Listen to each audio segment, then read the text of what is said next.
현행 3조 2교대의 주간 근무 시간은 39.3시간인데 노조 요구를 바탕으로 단순 계산하면 31시간 정도 된다.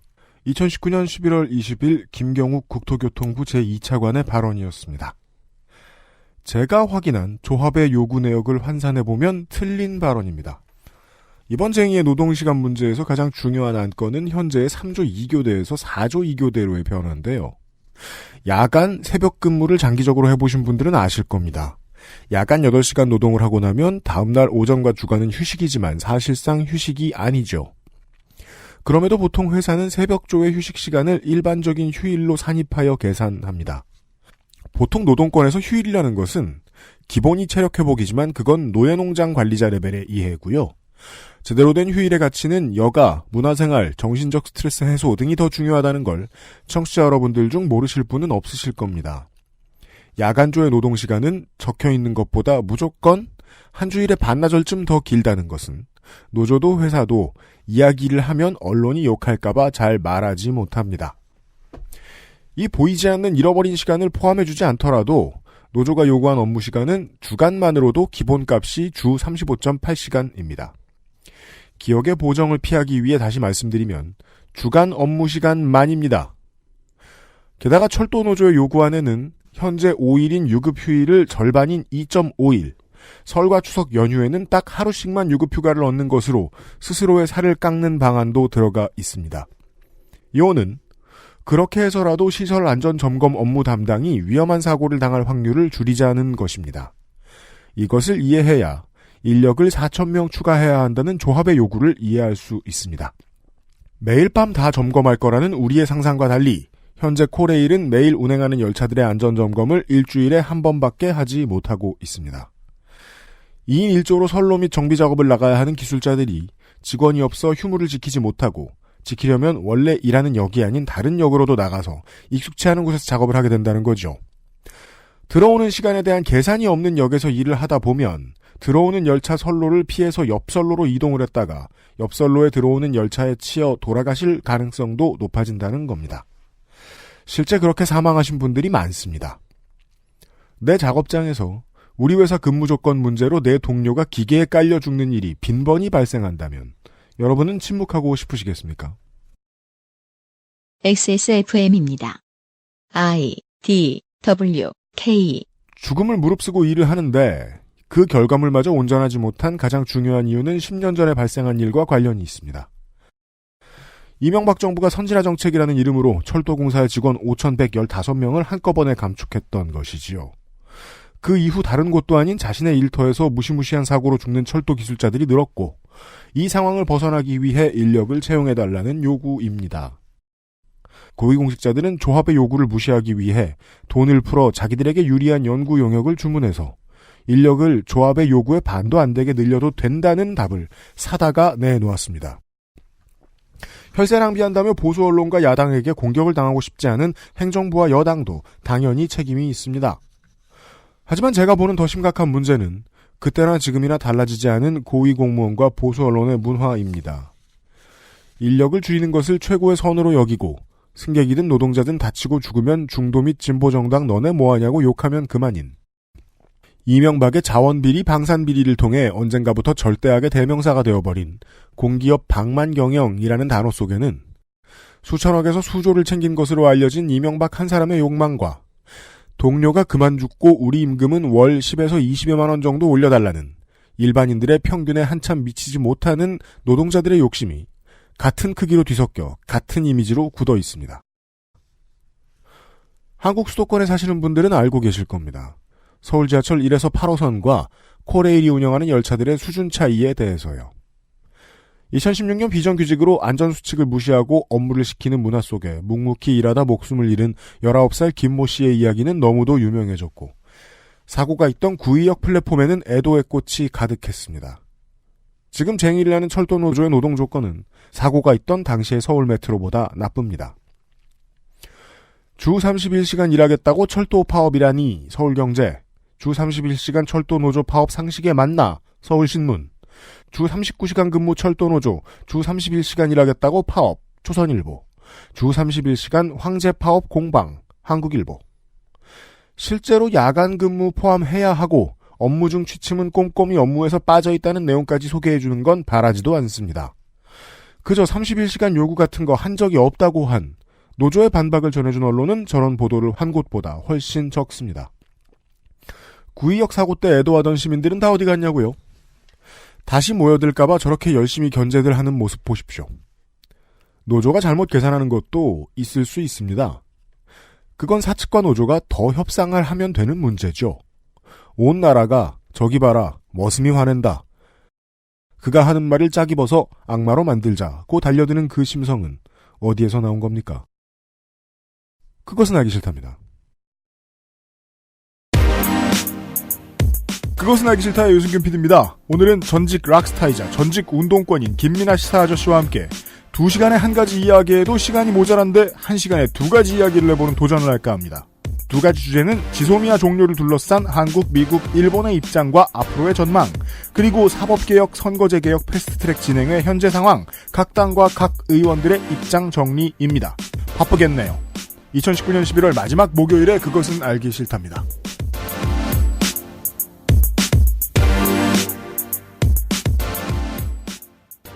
지구상의 청취자 여러분 한 주 동안 안녕하셨습니까? 사만사온이 시작된 한강변에서 보내드리는 XSFM의 시사교양 프로그램 그것은 알기 싫답니다. 저는 유승균 PD고요. 윤세민 에디터 앉아있고요. 네, 안녕하십니까. 윤세민입니다. 네, 앞에 긴 거 읽는데 기다리느라 수고했습니다. 뉴스 제목이에요. 네.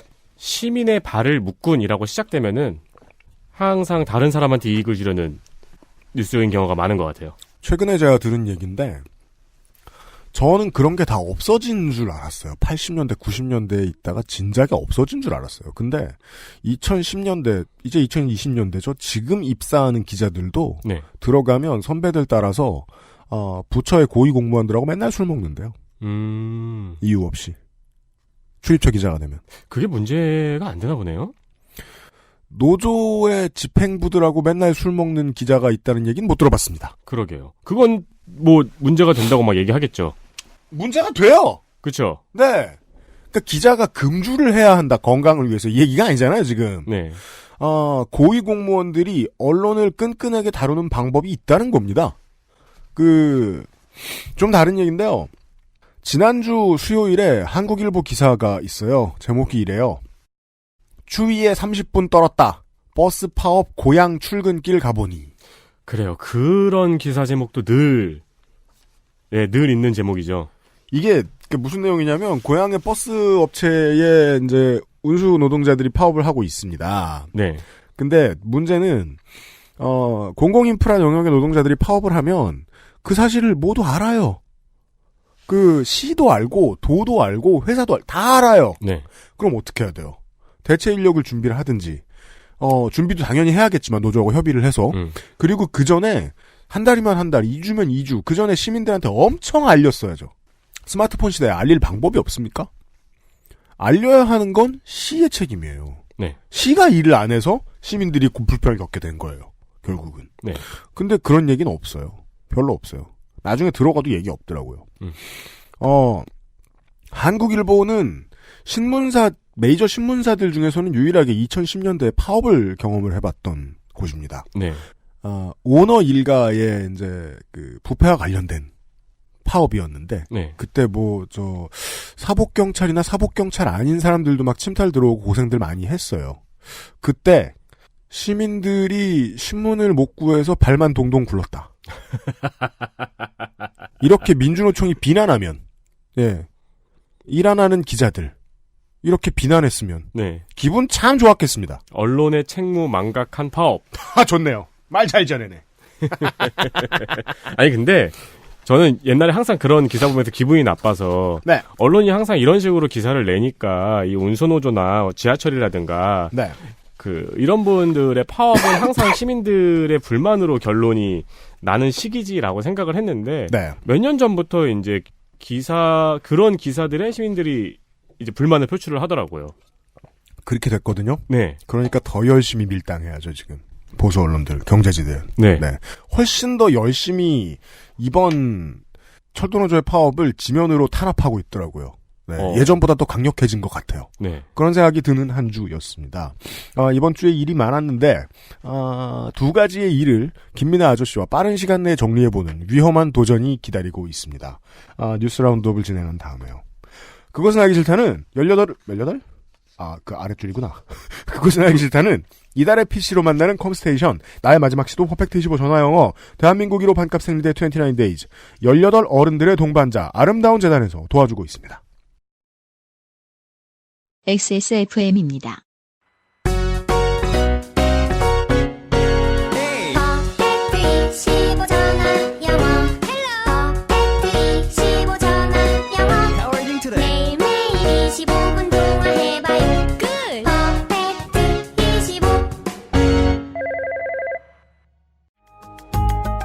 온라인에서만 모든 것을 해결할 수도 있습니다. 컴스테이션 이달의 PC, 마음에 드는 사양이 나왔다면 바로 액세스몰에서 결제하세요. 주식회사 컴스테이션. 퇴소했을 때는 근데 솔직히 짐이라고 해봤자 뭐 없잖아. 이불 하나면은 캐리어 하나? 이불 캐리어도 없었어. 그냥 박스에 해서 한 박스 나왔을걸. 보육원의 아이들은 18살이 되는 해에 보육원을 나옵니다. 이들의 자립에 대해 생각해 본 적이 있나요? 당신의 기부로 이제 막 홀로서기를 시작한 아이들이 건강하게 자립할 수 있습니다. 18 어른 캠페인에 기부해주세요. 아름다운 재단.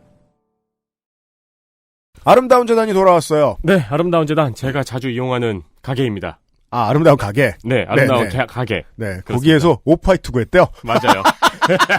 여러분, 아름다운 가게 많이 가보세요. 뭐가 있을지 몰라요. 알렉산더 왕도 있을 것 같고. 네. 오프화이트, 나코텍. 네. 그걸 아름다운 가게에서 구했습니다. 이게 무슨 의미인지 아십니까? 네. 아름다운 재단에서는 2001년부터 보호 종료 아동, 그러니까 이제 아동복지시설에서 보호를 받다가 만 18세가 되면 보호가 종료되잖아요. 보호 종료 아동의 자립을 위해 교육비, 주거비 지원 사업을 해왔습니다. 네. 이거를 건 20년을 해왔네요. 이게 잘 굴러가는 곳들이 많기 때문에 얘기가 많이 안 나오는 분야인데요. 네. 네. 이제 무위탁인 상태의 아동들. 1살도 되고 신생아도 될 수 있고 2살도 될 수 있고 그래요. 평생 키워주는 거죠. 그죠. 이건 국가가 해야 할 영역입니다. 그래서 이제 중고등학교까지 다 맞춰요. 공부를 잘해서 막 대학에 장학생으로 갈 수도 있어요. 네. 그리고 장학 조건도 좋습니다, 보통. 장학생으로 간다 쳐요. 근데 18이 되면 시설에서 나가야 돼요. 18부터 자기가 돈을 벌어서 집을 구해야 됩니다. 그렇죠. 네. 그런 상황에 놓인다는 얘기입니다. 올해는 만 18세가 됐다는 이유만으로 준비되지 않은 자립을 강요당하는 보호 종료 아동들의 상황을 알리고자 실제 보호 종료 아동 당사자가 캠페이너가 되어 각각 당사자 프로젝트를 통해 이야기를 하는 방식으로 캠페인을 기획하게 됐습니다. 네, 검색해보시면 동영상도 보실 수 있고 광고도 보실 수 있고 그렇습니다. 네, 어떻게 검색을 하시면은 18 어른 캠페인이라고 검색을 하시면 나옵니다. 가장 강조하고 싶은 부분은 실제 보육원에서 퇴소한 보호 종료 아동 당사자들이 자신의 목소리를 내기 시작했다는 것입니다. 꼭 찾아보세요. 보육원 출신에 대한 사회적 편견과 동정 때문에 실제 당사자들이 자신을 노출하여 목소리를 낸 경우는 드물었습니다. 당사자들이 목소리를 내지 않고 뭉치기 쉽지 않은 상황이기 때문에 보호 종료 아동은 한국 사회에서 가장 작은 목소리 중 하나라고 생각됩니다. 이런 상황에서 매년 약 2,500명의 보호 종료 아동들이 만 18살에 준비되지 않은 자립에 직면하는 상황은 반복되고 있습니다. 재단은 이번 캠페인을 통해서 보호 종료 아동, 청소년들의 자립이 보다 평범할 수 있는 세상이 되기를 바라면서 더불어 이들이 홀로 살아낸 동정의 대상이나 역경을 이겨낸 신데렐라가 아닌 우리 주변에 있는 보통의 청년이라는 것을 캠페인을 통해 알리고 싶습니다. 네, 이런 캠페인이 있다는 것을 아시는 분들도 계시고 모르시는 분들도 계시고 그렇습니다. 저는 네. 이 캠페인의 재미있는 점은 캠페인을 하는 이제 보호 종료가 된 청년들이 스스로 취재를 하고 있다는 거거든요. 그리고 또 보호 종료가 된 지 얼마 안 돼서 조금 전에도 지나가지고 그 시기가 좀 지나면 본인들도 아르바이트를 하든 뭘 하든 정착되게 돼서 그 시점을 좀 지나가요. 그 고통의 시점을. 네. 그래서 사실 자기 일이 아니게 되는 수들도 있어요. 20살, 25살 넘어가면. 잘 되는 경우요. 경제적 자립을 하면. 네. 그런 분들이신데 캠페인 하시는 분들이 이분들이 이제 아름다운 재단하고 함께 이런 그 취재도 직접 하고 하는 이유는 결국은 이제 앞으로 19이 돼서 세상에 나올 시설에서 나오게 될 그 청소년들을 위해서 하는 일이에요. 그 점이 마음에 들어요. 나를 도와주세요가 아니에요. 사실 이 저도 양반들이 하는 이유는. 지금은 또 자리를 잡으셨지만 그 과정에 있어서의 고충은 가장 잘 알고 계실 거 아니에요? 네, 그래서 훌륭한 저널리스트가 됩니다. 그 내용들을 아름다운 재단 홈페이지에 가시면 보실 수 있습니다. 그리고 또 그 자주 오는 광고주는 아니지만 그리고 또 어색하게 우리 광고주라서 하는 말이긴 한데요. 저는 아름다운 재단이 돈을 쓰고 돈을 버는 방법들이 저는 꽤 마음에 듭니다. 같이 거래해 보니까 네. 더 그렇습니다. 물론 뭐 우리하고 같이 일을 했던 이제 그게 취재가 됐든 광고가 됐든 그 모든 인권운동 단체들은 다 훌륭한 곳들이었어요. 네. 근데 인권의 측면에 기하여서 봐도 자본주의적으로 가장 고급스럽습니다. 아, 그렇습니다. 아름다운 재단은. 네. 돈을 어디에 잘 써야 할지를 알고 있어요. 저는 올겨울 코트도 아름다운 재단에서 10,000원 주고 샀어요. 몽클레어 아니야? 되게 좋은 거 아니야?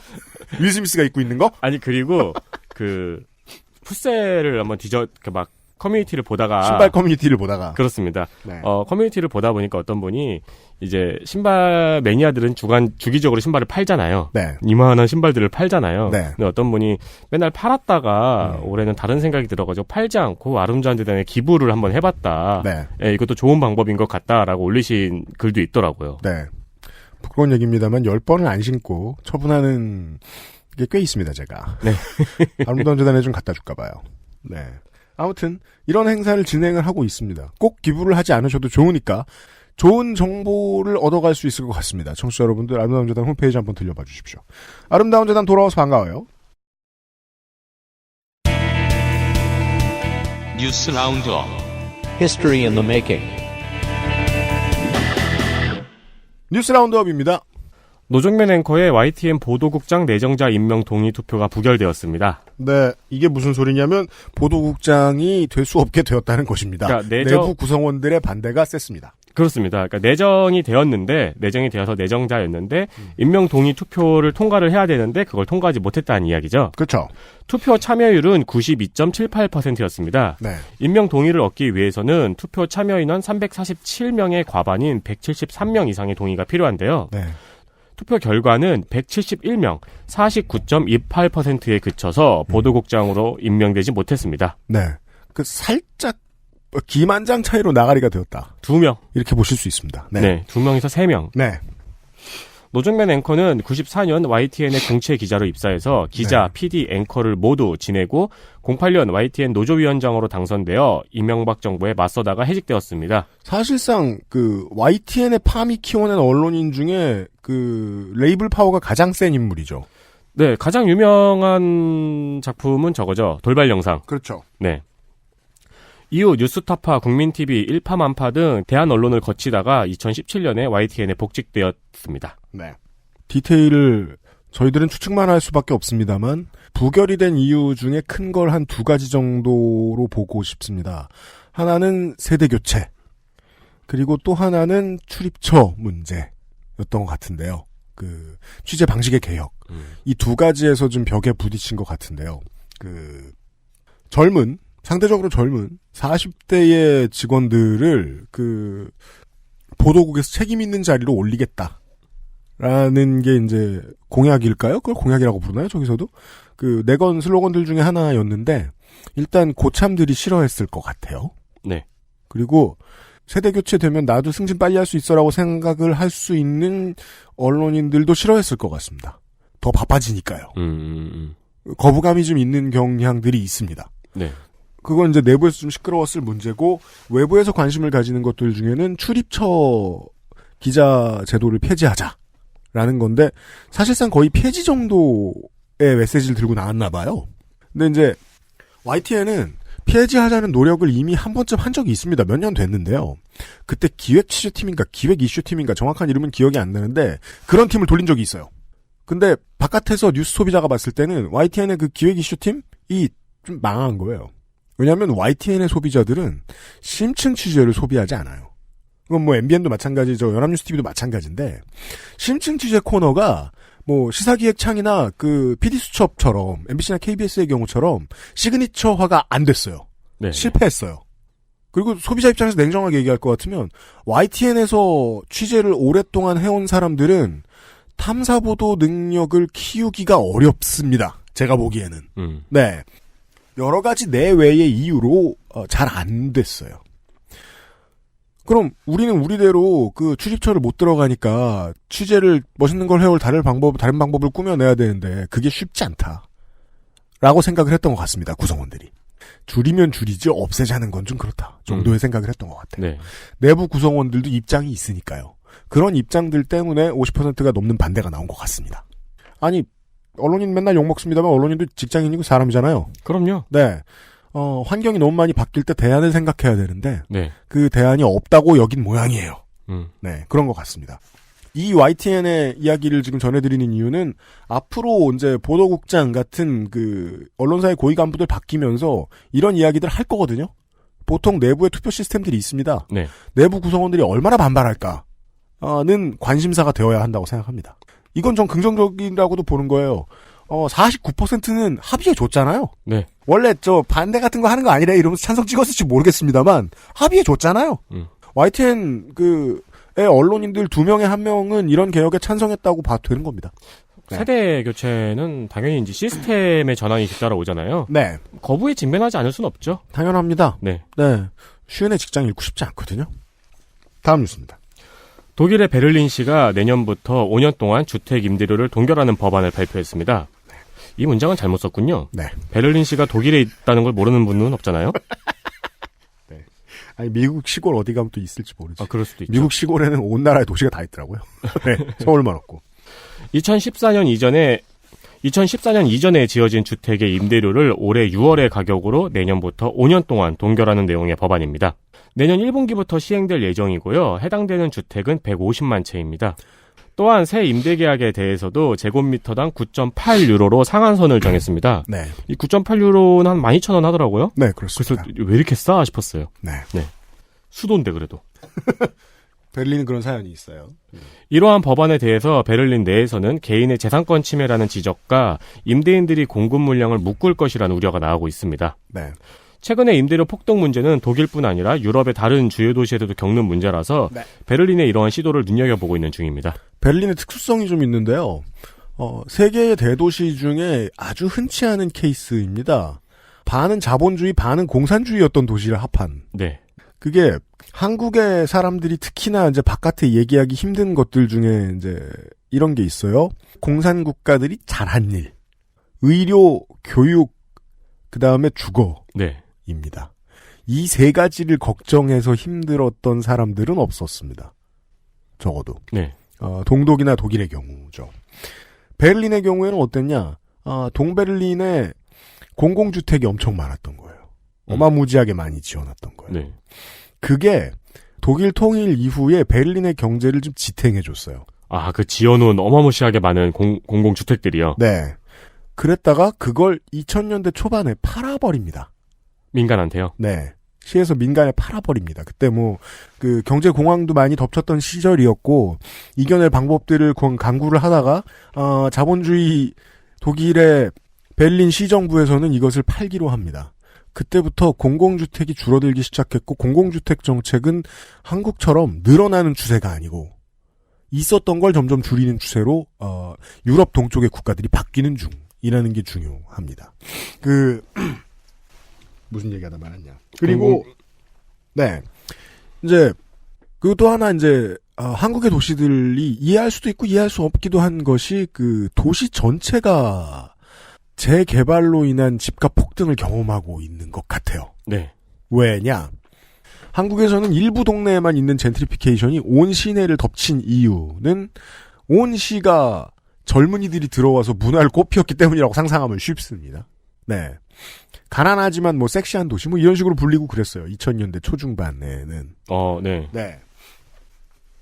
그러면서 이제 부동산 투자. 한국은 보통 개인이 큰 손인데 독일은 회사들이 많다고 하죠. 회사들이 어마어마하게 잡아먹기 시작을 합니다. 우리나라도 그렇게 되겠죠? 이제 수천 채를 가지고 있는 회사들이 있는 거예요. 네. 네. 그 집값을 빨리 올리기 시작했습니다. 그리하여 서울에서나 볼 수 있을 줄 알았던 막 집값이 3배가 4배가 되고 그리고 뭐 임대료가 50%에서 200%까지 올라가고 뭐 이런 일들이 생기고 있는 거죠. 그래서 많은 일들을 한다고 해봤는데 잘 안 됐나 봐요. 몇 년 전에 그런 얘기를 들었단 말이에요. 메르켈 정부가 주택을 새로 처음으로 구입하는 가정, 처음 하는 가정에 대해서 한 명당 해마다 1,200유로를 뭐 10년간 지원한댔나? 뭐 그런 식으로 했다는 거예요. 아, 내 집을 한번 사면? 네. 네. 근데 이걸 그냥 그 부동산 투자를 하는 종잣돈으로 여겼던 시민들이 좀 많았던 거죠. 그렇게 되겠죠. 그렇게 됐나 봐요. 네. 네. 여러 가지 시도를 했다가 잘 안 돼서 이런 극약 조치가 내려졌다. 원래는 20% 10% 정도의 연한을 두고 상한을 두고 그 이상은 못 올리게 하는 안을 이야기했는데 그게 독일 헌법이랑 안 맞았대요. 아, 진짜요? 위헌이 나올 가능성이 컸다고 본 거예요. 오. 그래서 이걸 껴봤더니 아예 동결하는 걸 껴봤더니 이건 된다고 얘기했나 봐요. 오. 네. 법을 해석하는 쪽에서. 네. 그래서 이렇게 했대요. 네. 이게 되나 봐요. 우리나라에서도 관련한 논의가 가끔씩 나왔죠. 근데 말씀하신 것처럼 몇 % 이상 상한제로 네. 논의가 많이 나왔었죠. 네. 제가 독일어를 못 읽는데 해시태그 마이너미터 뭐 이렇게 돼 있는데 네. 독일어 아시는 분들은 그걸 한번 확인을 해보시면 성질난 독일 트위터리안들을 만나보실 수 있어요. 집값에? 네. 내 집값이라는 단어예요. 네. 그런 얘기고요. 네. 마지막입니다. 녹색당이 가수 구하라 씨의 죽음에 관련하여 최종범 씨에게 집행유예를 선고한 판사를 비판하는 논평을 내었습니다. 어디 녹색당 뿐이겠습니까마는 정당 중에는 이렇게 한 곳이 없길래요. 네. 오덕식 판사는 이전에도 불법 촬영 범죄에 집행유예 판결을 내린 바 있습니다. 네. 또한 최종범 씨 재판에서 구하라 측이 2차 가해를 주장하면서 동영상 공개를 거부했음에도 불구하고 영상의 내용을 확인할 필요가 있다면서 재판장 단독으로 영상을 확인했다고 알려져 있습니다. 저는 이걸 이제 사법개혁의 측면에서 이야기를 하고 싶은데요. 네. 지금은 사법개혁과 관련된 일을 하고 있는, 다시 행정부에 들어가서, 이탄희 변호사가 해서 유명한 얘기가 있죠. 판사의 기록을 유심히 봐라. 네. 이걸로 유명해진 첫 케이스가 아닌가 싶습니다. 이탄희 변호사가 그 얘기를 한 다음에. 그렇습니다. 오덕식 판사는 판결했다로 검색하시면, 무수히 많은 성범죄자들이, 집유받고 풀려난. 네. 근데 모습들을 확인하실 수 있습니다. 근데 그거를 기자가 뒤져가지고 보도한 게 아니더라고요. 네, 맞아요. 사람들이 뒤져본 거더라고요. 네. 일관돼 있어요. 춘천지법에 있을 때는 춘천의 성범죄자들이 상당히 유들유들하게 풀려났고요. 네. 서울중앙지법으로 왔잖아요. 네. 서울중앙지법에서는 지금 이런 일들이 생기고 있습니다. 그게요, 하나 이야기하고 싶은 게, 몇 년 전까지만 해도 그런 얘기를 많이 했었습니다. 형사법 18조, 뭐라 부르더라. 재판부 기피 신청할 수 있는 조항. 그게 피고든 원고든 뭐가 됐든, 검찰이 됐든, 재판부를 기피 신청할 수 있습니다. 검찰도요? 네. 검찰도 재판받는 일원이니까요. 네. 재판에 참여하는. 이 재판부에서 이 판사한테 판결받고 싶지 않다라고 말할 수 있어요. 근데 안 쓰여요. 판사들과 변호사들 사이에서는 그냥 죽은 조항이라고 보는 것 같고요. 지금도. 네. 그리고 기록을 뒤져보면 1000건 신청 들어오면 한 건 처리되는 정도랍니다. 아, 승인이 잘 안 나는군요. 승인이 잘 안 난대요. 오지게 센 이유가 있어야 되나 봐요. 그런가 보네요. 저 판사가 옛날에 마약을 했다든지. 네. 그런 판사가 안 되는구나. 실제 교체 사례가 아주 적다고 합니다. 네. 예. 재판부 기피 신청 같은 걸 활발히 할 수 있는 제도 같은 게 논의되고 있는지 궁금합니다, 지금. 행정부 내부에서 법원 개혁을 하려고 하면서. 그러게요. 네. 아니, 관련해서 옳지 못한 예가 될 수도 있겠지만 성범죄 피해자이신 분은 이제는 판사의 이 오덕식 판사가 배정이 됐다고 하면은 마음이 안 좋겠죠. 세상 일은 양면이 있으니까 이렇게 얘기해야죠. 성범죄자는 이런 판사 없날 찾을 겁니다. 그렇겠죠. 기다릴 겁니다. 네. 그러니까 내 랜덤 뽑기 운에 대해서. 그에 반대로 피해자분께서는 이 판사 이제 이름을 외웠을 거 아니에요? 네. 그러면 오덕식 판사가 배정이 됐다면 기피 신청을 하려고 할 거 아니에요? 그럼요. 그래서 저는 정말로 이렇게 봐야 된다. 플레이 바이 플레이라는 단어가 있죠. 구기 종목에서 흔히 많습니다. 혹은 피겨 스케이팅 같은 예술 종목들에서도 그런 게 있는데, 선수의 플레이를 보고 디테일을 파악하는, 이런 그 포맷의 이제 그 방송들도 많이 그런 걸 하기 시작했는데 이런 포맷의 방송의 정점에는 최근에 그 ESPN에서 방송했던 코비 브라이언트 디테일이라는 프로그램이 있습니다. 네. 코비 브라이언트가 선수들의 같은 플레이 장면을 10대 번 돌려보면서 스포트라이트를 켜고 계속 설명해 주는 내용. 여기서 발목의 각도가, 네. 여기서 손목의 각도가. 그래서 실제로 그러니까 정말 자세히 얘기해요. 오른쪽으로 가로 수비할 때는 왼손을 뻗어야 한다. 왼손을 뻗었더니 이런 일이 생겼고 오른손을 뻗었더니 아무 일도 없었군요. 이게 되게 자세히 설명합니다. 네. 네. 그리고 선수가 했으면 좋을 일들 막 얘기해 주는데 실제로 그걸 보고 플레이가 바뀌는 선수들도 있어요. 아, 자기가 보고. 그렇죠. 네. 네. 반발 더 들어가서 스페이스를 확보한 다음에 돌았어야 했다. 뭐 이런 식으로 얘기하면 그 결론대로 하면 되는 경우들이 있어요. 플레이 바이 플레이를 적용시켜보면 좋을 존재들이라고 생각해야 한다는 겁니다. 판사들 말이에요. 판결문 자세히 뜯어보고 판결문 좀 많이 공개됐으면 좋겠다. 네. 네. 판결문 많이 찾아보고 이 선수는 이 판사는 플레이 어떻게 하던 판사다라는 거 알아보고 기피 신청하면 기피 신청도 좀 받아주고 이런 식으로 바뀌었으면 좋겠습니다. 네. 네. 이런 뉴스들이 있었습니다. XSFM입니다. 와, 여기 1+1 행사한다. 이럴 때 많이 사나. 어차피 쓸 거잖아. 1년은 걱정 없겠다. 너도 빨리 사. 쌓아두지 마세요. 생리대에도 유통기한이 있거든요. 대한민국 1호 반값 생리대 29 days. 18 어른 캠페인에 기부해주세요. 아름다운 재단.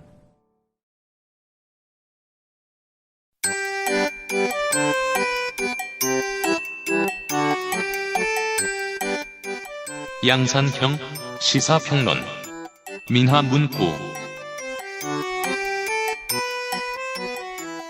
민하문구 시간이 돌아왔습니다. 사람들에게는 그렇게 알려지지 않았지만 락의 전설 김민하 씨 사주십니다. 락의 전설이에요? 전설적인 락 밴드의 멤버예요. 네. 더 락 오바마. 아니야. 그건 SNL 꽁트 이름이고 드웨인 존슨이 나오는 전설적인 밴드. 과일인간? 야채인간? 네. 전설치고 너무 모르시는 거 아니에요? 그러니까요. 좀 실례지만 잊혀진 전설. 포지션이 저는 기타입니다. 기타. 가장 중요한 사람이잖아요. 가장 인기 중요하고, 있는 사람. 가장 중요하고 자기 혼자 가장 이 밴드에서 인기 있다고 생각하고 팀의 프론트맨. 네, 자기가 이 밴드의 중심이라고 생각하지만 사실은 굉장히 흔한 그렇죠. 대체 멤버를 구하기가 아주 유용한 네. 밴드의 엘리트죠. 본인은 그렇다고 생각하지만 네. 언제든지 뭐 대체 인력을 구할 수 있는. 보통 그렇습니다. 기타는 밴드의 카리스마를 담당하고 있잖아요. 그건 맞아요. 네. 저는 그냥 칼을 담당하고 있습니다. 칼. 네. 김민하 아저씨와 오늘 수행 불가능한 미션을 해보도록 하겠습니다. 한 가지 이야기도 2시간씩 하는데 2가지 이야기를 1시간 해보자. 30분씩. 짧게 해보겠습니다. 네. 근데 물론 우리가 이것은 어떻게 하다 이렇게 됐느냐. 미스커뮤니케이션이 있었어요. 제가 쥐소미아 문제에 대해서 다른 데서 많이 하니까 하지 말자라고 했어요. 네. 근데 그러고서 선거제 얘기를 하자. 황교안이 단식하고 있지 않느냐. 그랬더니 김민하 씨가 그럼 2가지 얘기를 하자는 거냐 이러는 거예요. 그래서 저는 황교안 얘기가 다른 얘기야? 생각하면서 선거제 얘기와 황교안 얘기? 네, 2가지 하세요. 그랬더니 쥐소미아 원고를 써온 거예요. 잘했어요. 네. 그렇구나. 네. 좋아요. 어차피 네. 다른 얘기들도 많이 나왔고 한동안 정리해줄 필요도 있어요. 사실 저는 이제 뭐든지 공문으로 봐야지 알지. 공문이 아니면 남의 말을 이해를 잘 못해가지고. 저는 또 내 커뮤니케이션 능력은 왜 나아지는 게 없나 이러면서. 네. 아니에요. 공문이 원고를 받고 깜짝 놀랐다. 네. 지소미아 종료 유예에 대한 한국에서 그렇게 부르는 우리가 그렇게 생각하고 있는 것에 대한 얘기를 간략하게 정리를 좀 하겠습니다.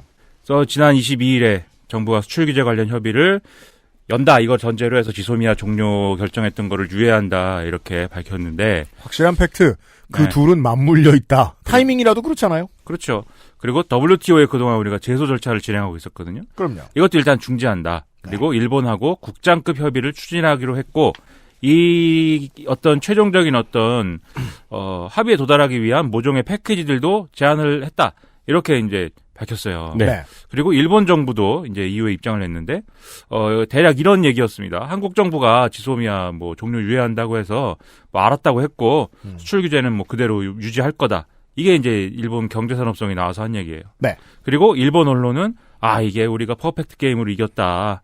그리고 역시 워싱턴은 강력하다. 한국을 패퇴시켰다. 네, 한국이 그렇게 말을 안 듣고 오늘 합의했다 그런 다음에 내일은 뭐 합의가 아니라 그러고 또 오늘 또 합의 새로 하면은 내일 또 합의를 깨고 뭐 이렇게 맨날 꼴대로 옮기는 이런 나쁜 버릇을 갖고 있는데 제가 번역기로만 봐서 아저씨는 워낙에 개덕후니까 아까 상당한 덕후니까 그냥 읽을 수 있을지 모르겠는데 저는 일본의 기사들을 영어로 번역했다가 그 영어를 번역해서 보거나 혹은 그냥 번역이 잘 돼 있으면 그 영어로 보거든요.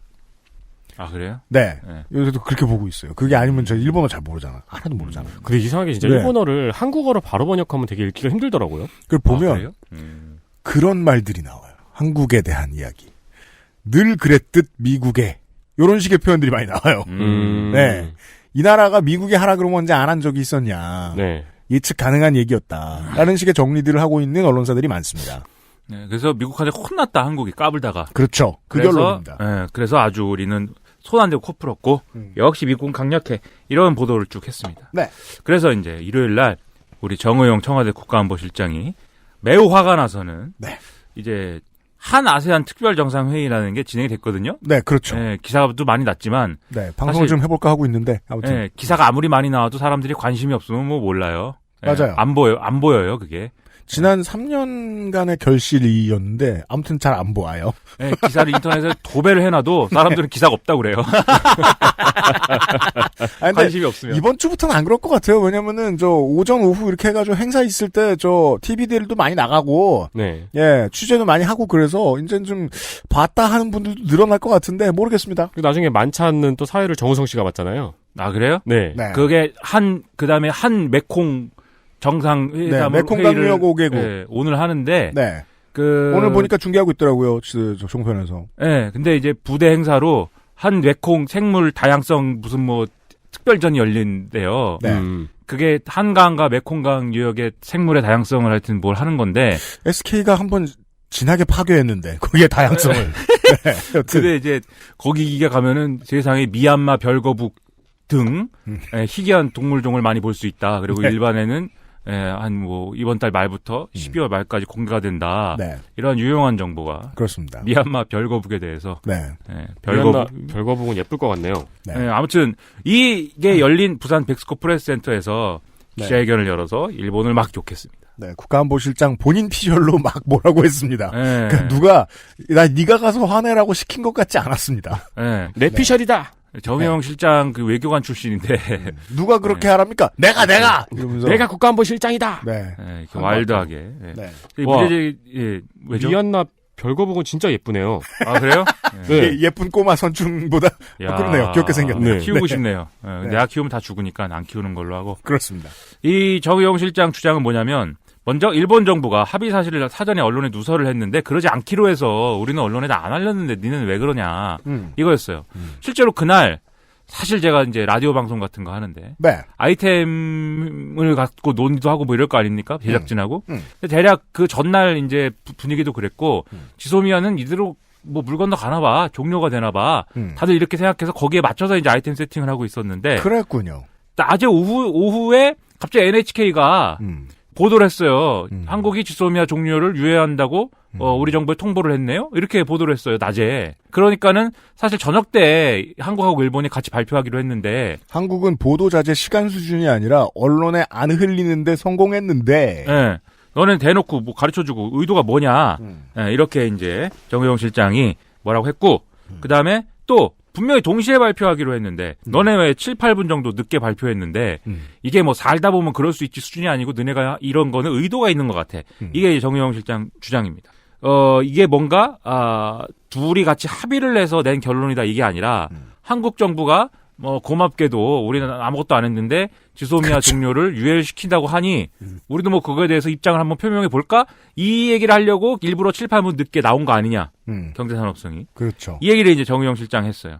그리고 이 일본 경제산업성이 발표한 내용도 사실 의도적으로 왜곡되고 부풀려진 거다. 이렇게 지적을 했는데 마치 이 경제산업성의 이제 주장을 보면은 우리가 이제 WTO 제소 절차 중지를 통보하고 그 다음에 이제 얘기를 하기 시작하면서 지소미아 종료 유예까지 간 것처럼 얘기를 하고 있는데 그건 사실이 아니고 이미 8월달에 일본이 모종의 협의를 제안을 해오면서 외교 채널이 본격 가동됐다 이렇게 얘기하고 있어요. 무슨 얘기냐면 우리가 지소미아 종료를 공식화하고 나서 일본이 와가지고 저기 뭐 얘기를 좀 그래도 물밑에서 해야 되지 않을까요? 뭐 이렇게 했다는 게 정의용 실장 얘기예요. 네.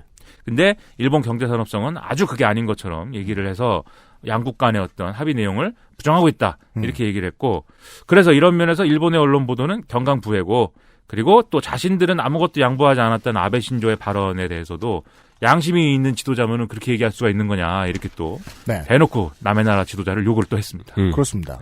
그 물론 뭐 양심이 있느냐도 뭐 하고 싶은 표현이니까 해도 되지만 잘 몰라서 그러셨나 본데가 보통은 이제 그 협상 테이블에서 가장 많이 나오는 얘기인 것 같은데 이렇게 잘 안 풀릴 때. 네. 근데 잘 몰라서 그런다라는 말을 그 아베가 되게 싫어한대요. 아 그래요? 모른다는 말을 싫어한대요. 그러니까 그 말보다는 그래서 피해줬나 봐. 그 말보다는 양심이 없다는 말을 더 좋아해서요. 네. 아베 신조 약간 그런 스타일인 양심이 없다는 말을 요즘 한참 듣고 있어가지고요. 아베 신조가.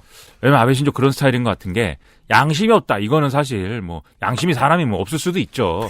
근데 아베 신조 옛날부터 이게 뭐 2세 정치인, 손자 정치인, 그리고 이제 그 도련님, 그리고 뭐 젊은 나이에 뭐 애송이 뭐 이런 이미지로 계속 왔었거든요. 네. 이 총리하기 전까지. 그러니까 1차 내각도 사실은 그런 평가를 많이 받았고, 그래서 아베 신조가 미숙해갖고 내각을 엉망으로 꾸렸고, 대거 이제 그 부패 분자들이 대거 들어와가지고 망했다 뭐 이렇게들 보니까, 사실 내가 뭘 모르고 내가 미숙하고 이런 얘기가 이제 싫다. 이런 생각을 할 수 있어요. 남경필처럼 이 오렌지 정치인 뭐 이런 이미지 더 씌워져 있었어요. 남경필은 그렇게 불렸죠. 옆이. 남경필은 옆이 블록체인이 됐고 이제. 무슨 소리야? 아니 블록체인 한대요. 존 뭐 하신다고? 아니 몰라 진짜 블록체인 사업을 한대요 진짜로. 진짜로? 예. 네. 아 개인적으로 사업을 한다고요? 예, 네, 일본에서 뭐 배워와가지고 누구랑 뭐 한다고 인터뷰도 몇 번 나오고 그랬어요. 와, 정치 그렇게 오래 하고도 아직 사업할 돈이 남아있단 말이야? 아니 그 집안은 남아있죠. 센 집안이네. 네, 우리 수원의 아들. 네. 수원이 정말 팔다리 다 자기 건가 봐. 네, 수원은 남씨들이 짱 먹어. 아무튼 그래서 정의용 실장은 우리 정부가 이런 지금까지 얘기한 문제들에 대해서 외교 경로를 통해서 지적하고 강력 항의했다. 그리고 23일 날 강경화 외교부 장관이 일본에 가서 모테기 도시미스 일본 외무상하고 회담을 하거든요. 네. 이 회담을 통해서도 이 자리에서도 문제 제기했다. 그리고 그랬더니 일본 외무성이 경제산업성이 불린 내용으로 이런 발표를 한 것에 대해서 사과 의사를 밝혀왔다. 이렇게 설명했어요. 네. 그래서 그러면은 이렇게 생각을 했죠. 금요일 날 이제 지소미아 종료 유예 결정이 나온 이후부터 일본 반응을 보면서 이거 뭐야 우리 정부가 완전 백기항복했는데 이렇게 생각을 했는데 또 일요일에 이렇게 나오니까 일본 놈들이 역시 구라를 쳤구나 이렇게 생각을 하면서 그 구라를 쳐놓고 사과도 했구나 그렇구나 이렇게 생각을 했는데 또 25일 날 일본 요미우리 신문이 외무성 간부를 인용해서 사죄를 한 바가 없다 이렇게 보도를 또 했어요. 그리고 경제산업성이 또 이날 우리가 이제 발표한 내용은 한국하고 사전 조율한 거다. 한국이 또 거짓말한다. 우리가 먼저 발표한 게 아니라 이렇게 너네들 언제 하라고 다 얘기 단 거다. 우린 맞춰서 했다. 발표에 대해서 우린 조율을 했고 거기에 맞췄다. 아무튼 며칠간 신나게 핑퐁을 하면서 저쪽이 찌그러졌어요라는 주장이 계속 나옵니다. 찌그러진 건 저쪽이에요. 청와대가 또 이런 얘기가 나오니까 정의용 실장 발언이 사실이 아니면 일본 정부가 공식적으로 항의했을 건데 그렇죠. 지금 다 언론 통해서 뭐라고 얘기만 하지. 왜 언플을 하냐. 만약에 우리 쪽이 한국 쪽이 거짓말을 했으면. 네. 그리고 이런 일본 언론을 왜 또 한국 언론은 다 받아쓰고 또 한국 언론 그렇게 하냐.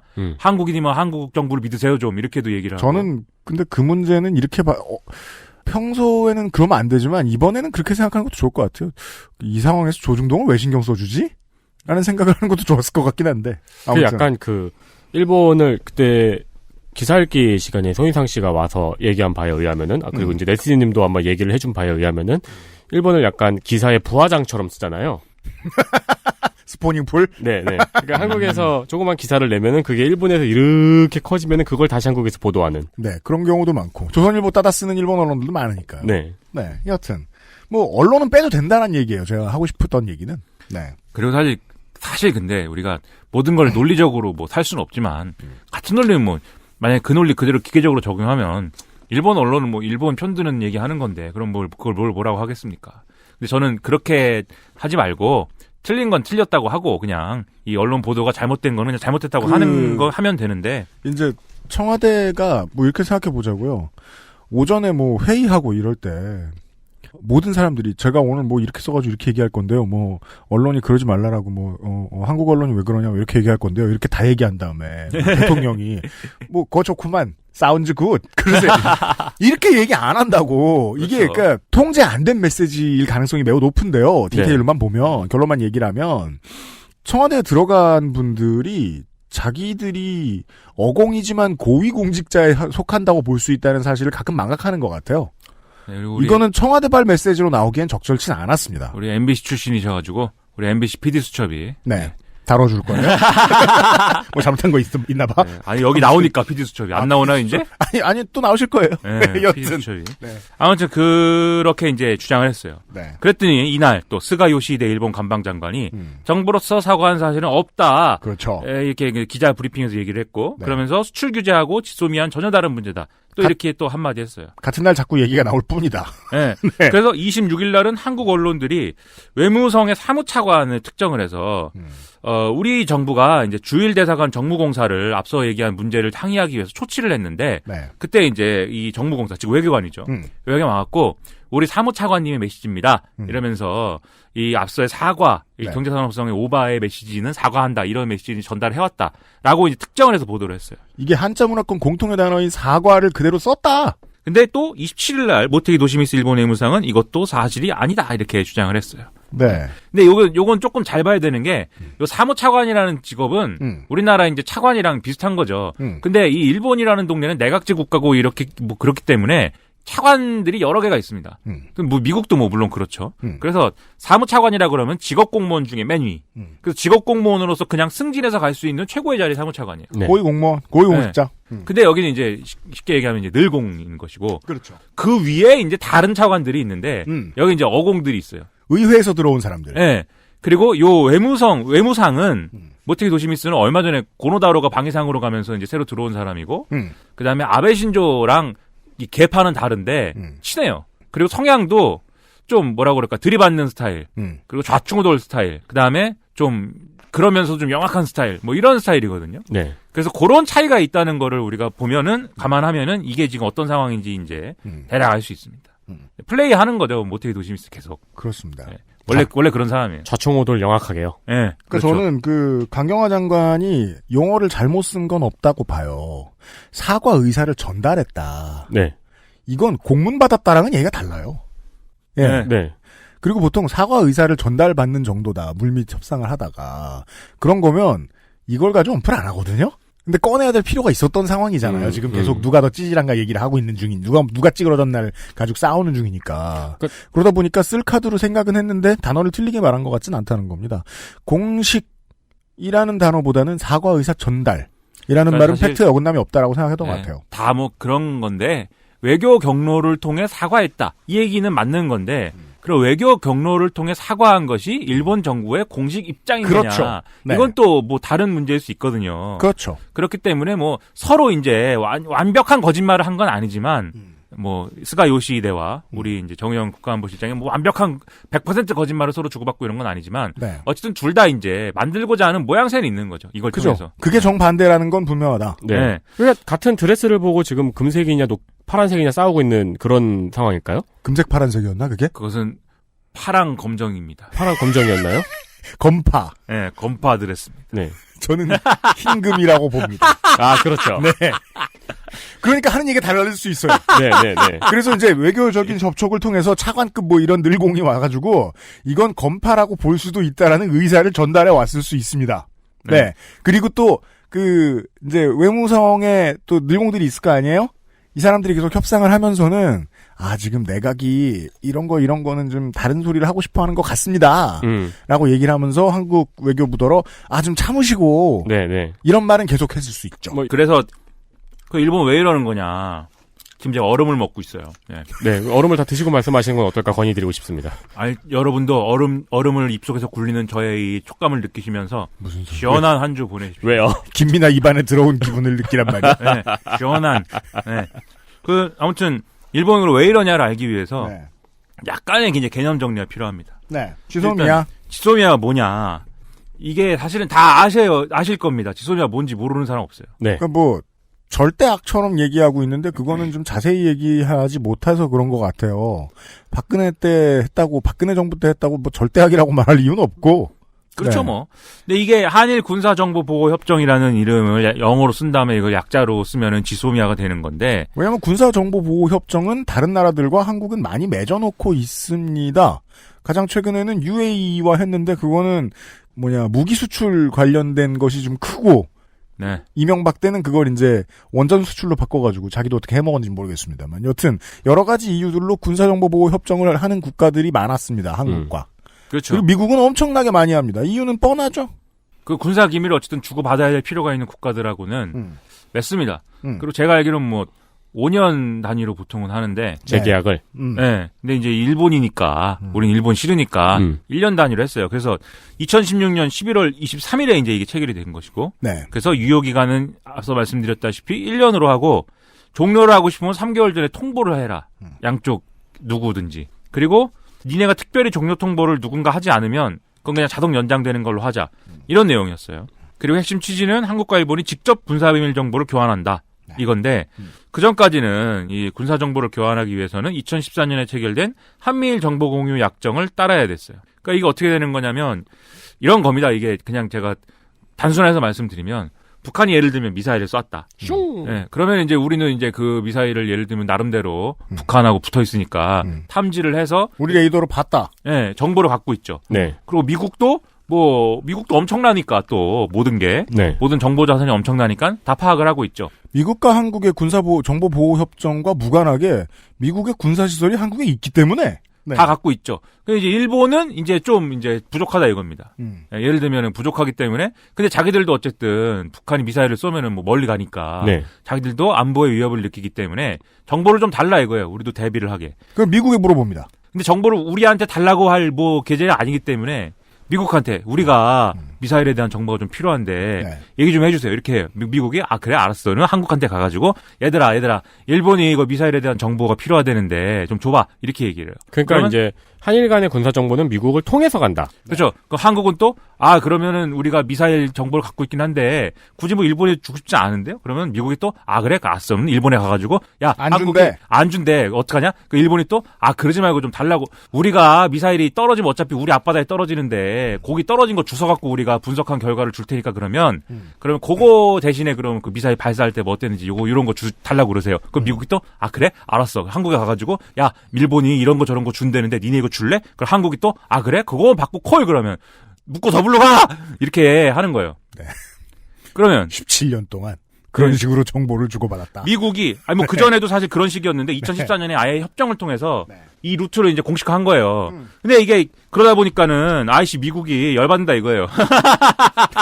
야, 내 무슨 셔틀이냐? 네. 내가 그리고 나는 어차피 다 아는데. 나한테 필요한 것도 없는데 난 그렇죠. 다 아는 거 부부싸움 하고 있는 이 집의 그 자식처럼. 네. 그리고 사실 한국은 우리가 달라면 안 주는 거 없기 때문에 미국 입장에서 여기에서 드러납니다. 한미일의 동맹 관계가 돈독해지는 것은 미국이 원하는 일이죠. 괜히 우리는 아쉬운 것도 없는데 힘들기만 하고 거기다가 얘기해. 우린 다 알아 어차피. 네, 거기다가 앞으로 슬슬 이제 동아시아에서 손을 좀 뗄 거지 않습니까? 그렇죠. 일본한테 좀 아웃소싱 시켜주고 네. 그러기 위해서라도 한국하고 일본이 좀 직접적으로 정보 공유를 하는 트리를 만들었어야 되는 거예요. 그러자면 일본의 군사 조직이 커지고 공고해지는 필요가 있다는 겁니다. 미국의 입장에서는요. 네, 그래서 첫째 귀찮으니까 너네 둘이 좀 그냥 직거래 좀 해라. 첫째. 그리고 둘째, 앞으로 이 동네는 일본이 관리할 거니까는 한국은 일본 말 좀 들어. 이게 이제 사실은 지소미아의 당시에 체결 당시에 실렸던 정치적인 맥락이었어요. 그렇습니다. 그리고 여기에 더해서 이제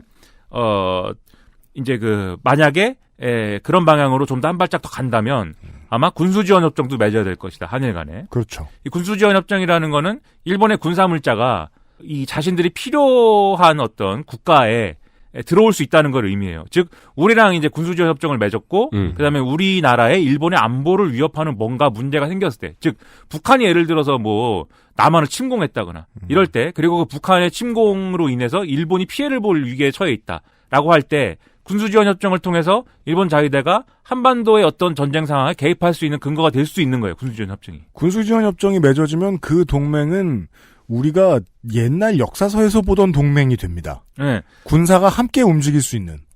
그렇죠. 그리고 그 다음에 이제 이 식지 않은 떡밥 중에 하나가 MD거든요. MD. 네. 미사일 디펜스. 네. 그게 이제 미국이 이 미사일 요격망을 세계를 대상으로 해서 짜는 건데 이 동네는 어쨌든 그 핵심 축은 일본이에요. 네. 근데 어쨌든 이 상호 군수지원 협정을 통해서 그 MD 체제에 편입되는 어떤 길로 갈 수도 있다. 근데 MD에 편입이 되면은 뭐 미사일을 막 격추시켜갖고 우리가 신나고 좋을 것 같기도 하지만 그거는 이제 예를 들면은 북중러한테는 자극적인 이제 어떤 문제가 되는 거거든요. 네. 그럼요. 그래서 굉장히 오랫동안 안 했어요 이걸.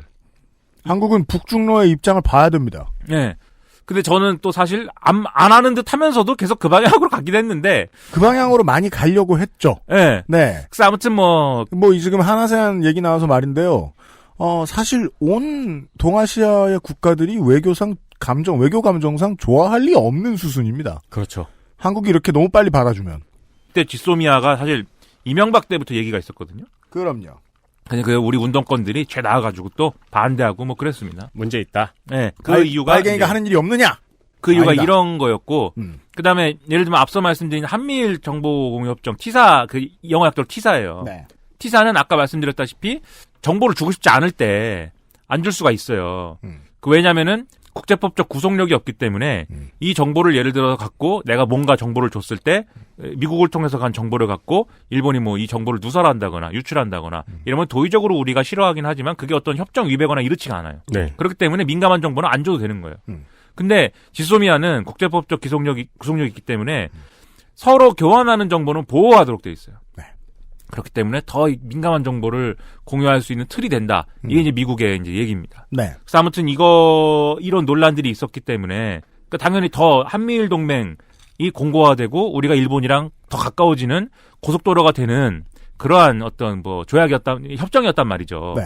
그렇기 때문에 우리 운동권들이 반대했고 그래서 사실 운동권들뿐만 아니라 야당도 다 반대했었는데 맞아요. 지금의 여당 그러나 세상이 혼란한 틈을 타서 우리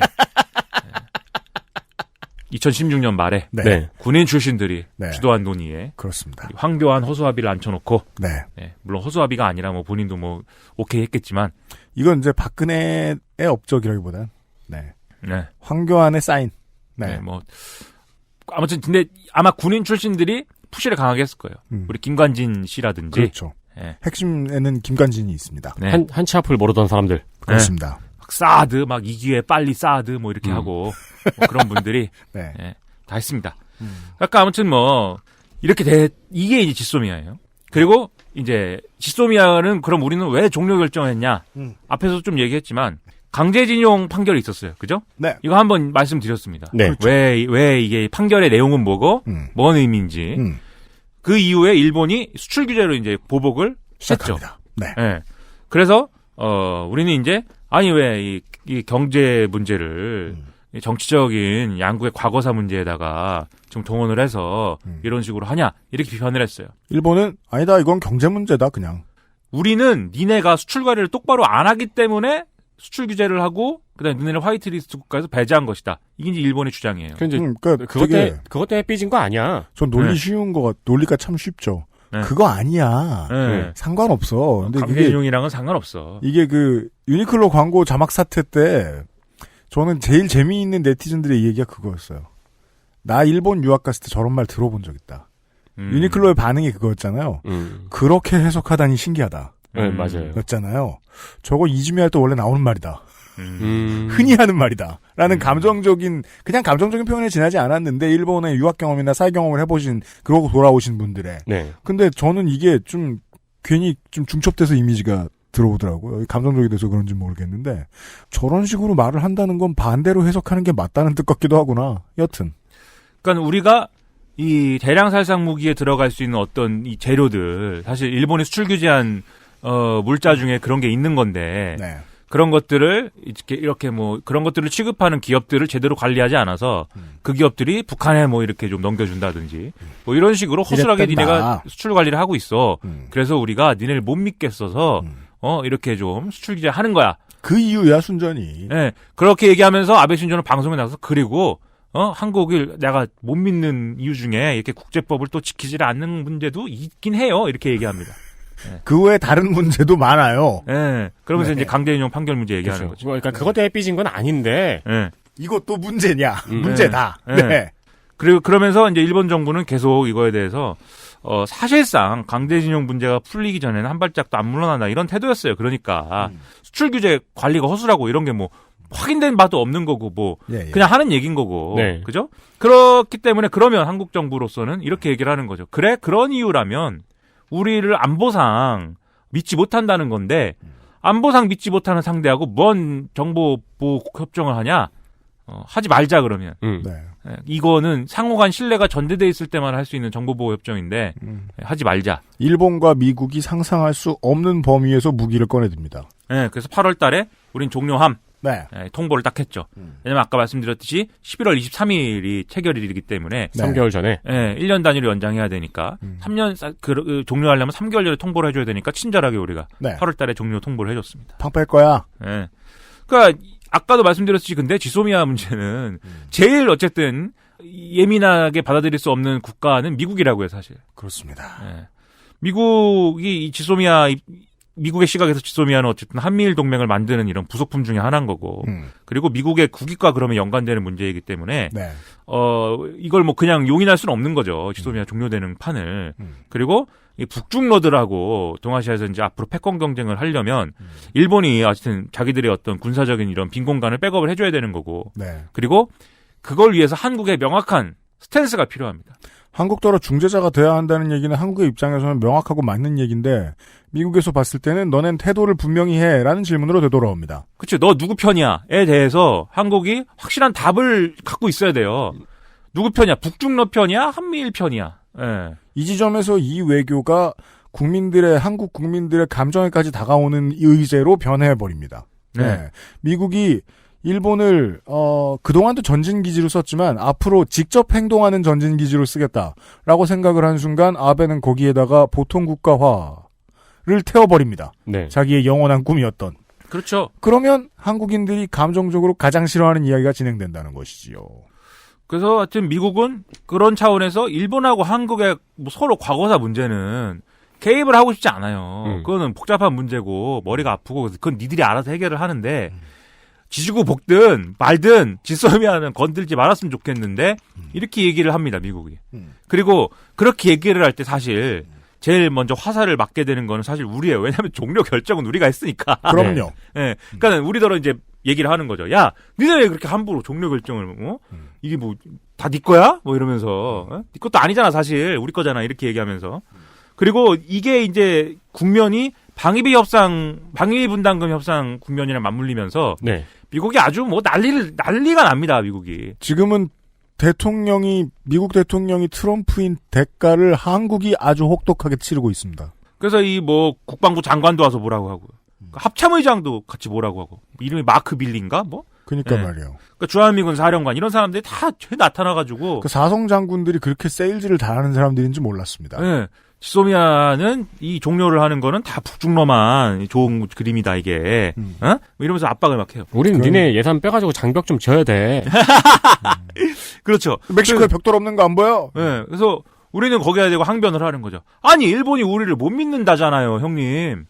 어떡합니까 그러면 일본이 못 믿는다는데. 그러니까 미국이 또 진짜 이러면서 일본한테 갖고 너네는 왜 그래 또. 그 얘기를 하고 있을 겁니다. 네. 그래서 아마 그러니까 일본도 이거 뭐 이대로 계속 버티기는 어렵겠는데 이렇게 생각을 하면서 이제 사무차관을 통한 어떤 메시지나 이런 것들을 보내온 게 아니겠느냐. 미국의 압박은 일본에도 충분한 수준으로 전해졌을 것이다. 네. 왜냐하면 방위비 분담금 문제는 일본의 문제이기도 하거든요. 한국의 문제이기도 하지만.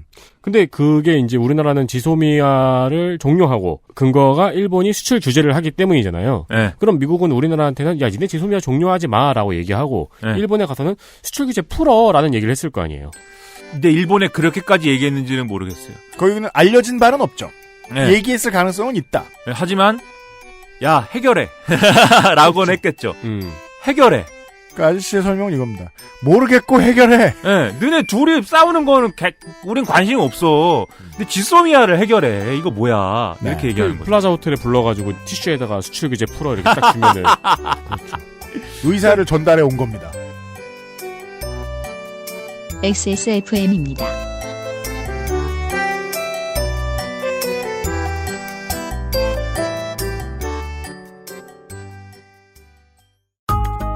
엄청 다양한 PC 부품, AS 업체도 엄청 많고 AS 업체에 가셔도 무슨 질문을 해야 할지 모르겠다면 처음부터 컴스테이션 견적을 이용해 보십시오. 수만 건에 이르는 고객 응대 노하우로 당신의 필요와 생산업체의 서비스를 정확히 연결해 드립니다. 주식회사 컴스테이션. 18 어른 캠페인에 기부해주세요. 아름다운 재단.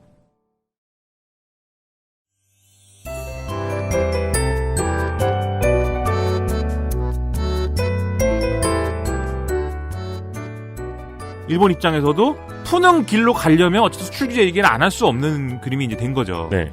그래서 뭔가 그러면 얘기를 만들어 봐요. 외무성이 이렇게 아마 우리한테 얘기를 했을 거고 우리는 알았어. 그럼 우리가 한번 안을 짜볼게.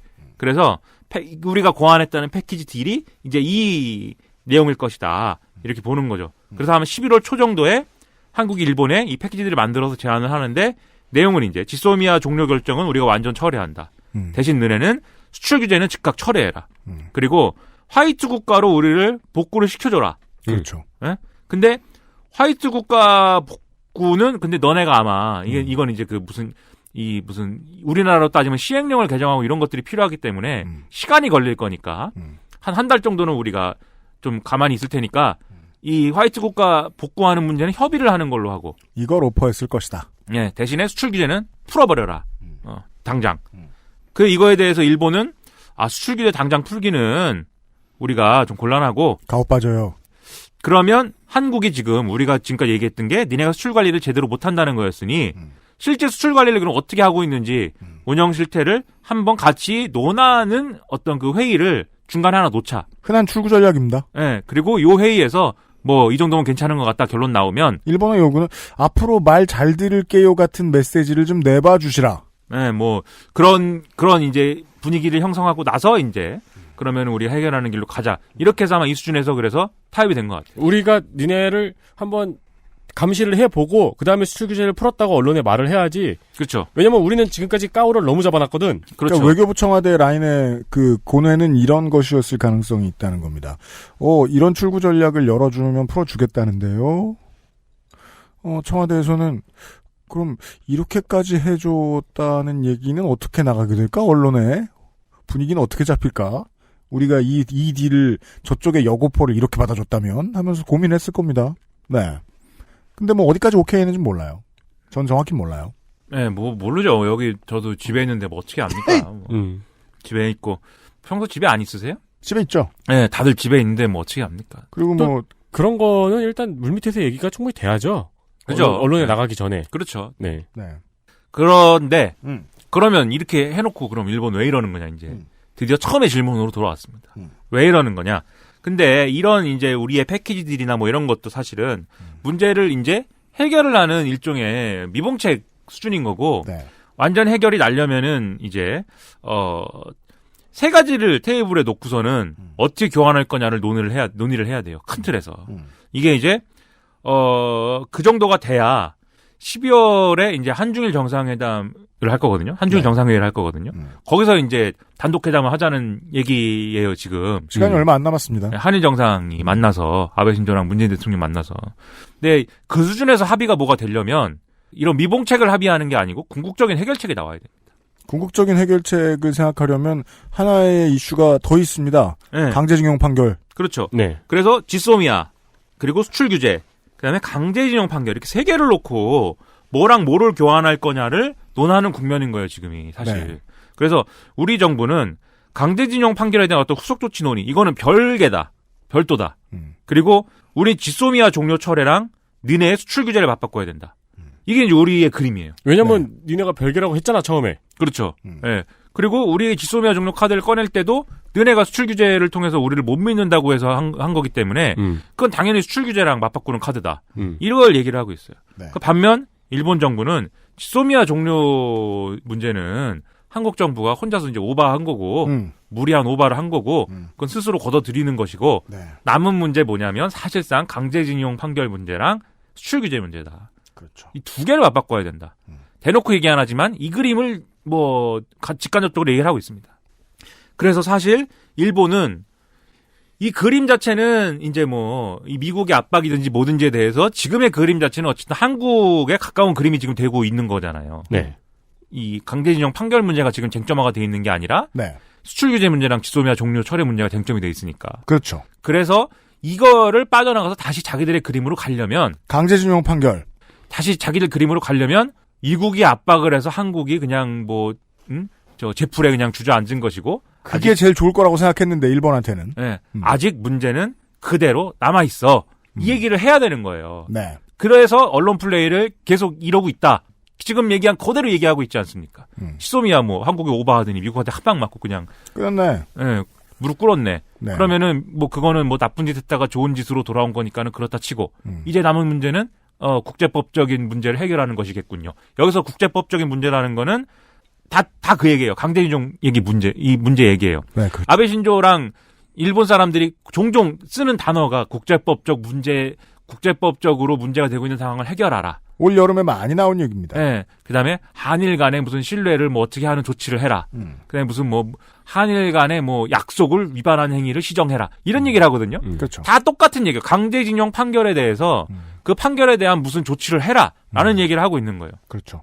그러니까는 이번에도 아베 신조 총리가 또 그 얘기했는데 여기서도 드러나는 게 자기들의 수출 규제 문제는 강제징용 판결하고 맞바꾸는 카드다라는 거를 사실은 간접적으로 계속 인정하고 있는 거죠.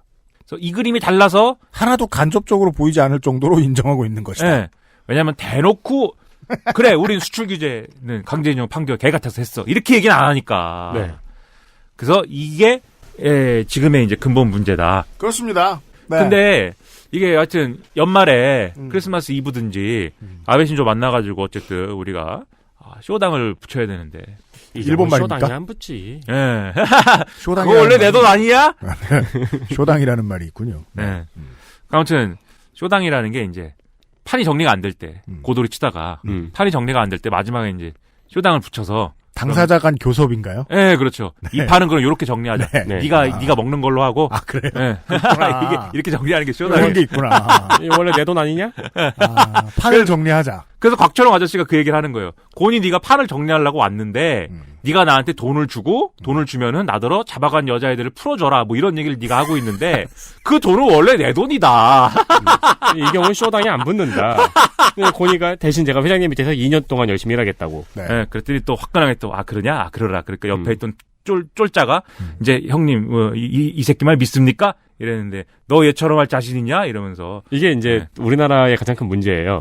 타짜 대사 하나만 나오면은 그 뒤로 다 읊는 병이 그리하여 그들이 모여서 이제 저 더블 패티를 먹으러 갔다. 뭐 이렇게 정리합시다. 아니 얼마 전에 무슨 초밥을 먹으러 갔는데 초밥? 뒤에 앉으신 분들이 내가 보니까 그 70년대 중후반생 출판사 편집자들이에요. 남성. 네. 근데 술에 취했어. 네. 그래가지고 무슨 자기를 하여튼 이직을 하고 싶은데 그 상대 그 이직을 하고 싶은 회사의 중견 편집자를 만나가지고 그 교섭을 하고 있는 거예요. 갖고 연봉 5천 아니면 안 된다. 뭐 이런 얘기 막 하고 있어요. 그러면서 뭐 20만 원 정도 내가 깎아줄 수 있고 연봉 5천 아니면 차라리 난 접시나 닦을랜다. 뭐 이런 얘기도 하고 취해갖고 하는 얘기예요. 그러면서 제가 회장님한테 가서 전해달라. 회장님 사장님이죠. 회장님이 받아만 주시면 받아만 주시면 견마지로를 다 하겠습니다. 거기서 갑자기 타짜 얘기가 나온 거예요. 너 쟤처럼 할 수 있겠냐? 뭐 이렇게 얘기하면서 갑자기 근데 타짜 대사 격연대회가 벌어져가지고 그 이후 한 30분 동안 타짜 대사만 서로 읊고 있는 거예요. 그게 지금 한국의 병이라니까요. 왜 이렇게 잘 외워? 저거 있어요. 저기 게임하다가 마음에 안 드는 사람이 있으면 그 사람 신고하는 법인데 게임하다가 누가 마음에 안 들어요. 그러면 회장님 올림픽대로가 막힙니다라고 쓰면은 그 상대방이 마포대교는 무너졌냐 땡땡아라고 하잖아요. 그럼 욕설로 신고하면 되는 거예요. 세상이 많이 바뀌었네요. 그런 줄도 모르고 저는. 희한한 세상이네. 아무튼 쇼당을 붙여야 되기 때문에 그러면 강제징용 피해 문제 어떻게 해결할 거냐 이 문제 얘기는 안 할 수가 없습니다. 근데 지금 우리 정부는 공식적으로 뭐 1+1을 뭐 제안을 했는데 일본 정부가 거부를 했는데 네. 일본 정부는 뭐 1+1+1 뭐 원 안을 또 제시를 했는데 그거는 우리가 못 받고 뭐 이러면서 이제 핑퐁 게임을 좀 해왔는데 네. 정부가 얘기하지 않는 아니 공식적으로 얘기하지 않는 아니 하나가 있어요. 겉은 장비 속은 조조님께서 네. 네, 만든 아니에요. 국회의장. 그분이 이제 대단하신 분입니다. 지난번에 자유한국당들이 최 몰려갖고 국회의장실 점거하고 뭐 하는 바람에 가뒀잖아요. 불법 사보임 뭐 어쩌고 하면서 그래갖고 한번 쓰러졌잖아요. 근데 그때 쓰러질 때 좀 난 마음이 좀 아팠는데 그때 사진을 봤는데 그때 사진 지금도 검색하면 나와요. 이 문희상 의장이 그렇죠. 주먹을 쥐고 앞으로 이렇게 쭉 내디디면서 뭐라고 고함을 지르고 있고 네. 옆에 자유한국당들은 약간 그 조용히 서 있는 그런 그림이에요. 그것만 보면은 자유한국당들이 항의하러 간 게 아니라 문희상한테 혼나고 있는 것 같아요. 문희상이 오히려 구호를 외치고 있는 것 같은. 네. 근데 대단하신 분입니다. 알았어요. 모든 표정이 매우 다이나믹하고. 아, 맞아요. 표정이 뭔가를 하던 중간에 표정들이 많죠. 네. 아주 다이나믹. 싫어하면 너무 싫어하는 표정. 좋아하면 너무 좋아하는 표정. 슬프면 너무 슬픈 표정. 네. 대단하신 분. 그래서 김대중 전 대통령께서 야, 당신은 겉은 장비다. 왜냐면 그런 외모니까. 그렇죠. 근데 속은 조조다. 아주 꾀가 많은 사람이다. 그렇죠. 언론에 보도가 된 내용 종합하면 이런 내용입니다. 한일 기업과 양국 정부와 그다음에 양국 국민들이 성금을 내는 방식으로 참여를 해서 기업 인권재단을 설립을 하자. 그리고 양국 기업은 이 재단에 기부금을 내라. 그리고 재단은 피해자들에게 위자료를 배상을 한다. 그리고 한국 정부는 이 재단 운영비가 한 연 50억가량 들 건데 이거를 부담을 하고 더불어서 이제 강제 동원된 사람들에 대한 추도 공간을 조성하고 또 역사 박물관을 짓는다든지 뭐 이런 걸 해라. 그리고 일본 정부는 전에 한일 위안부 합의로 내놓은 출연금 6억엔이 지금 공중에 떠 있으니까 그렇죠. 이거를 그대로 여기다가 집어넣는 걸로 네. 돈을 내는 걸로 해라.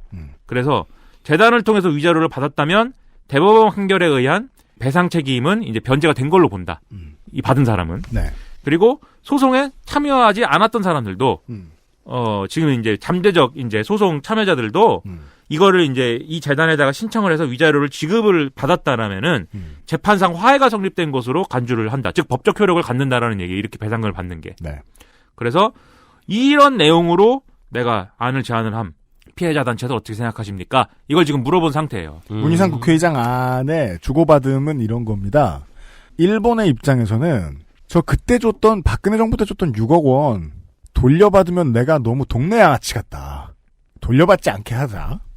그 다음에 전범 기업, 그러니까 그 전쟁 범죄에 참여했던 기업들이 앞으로 계속해서 줄 소송을 당하는 것이 없었으면 좋겠다.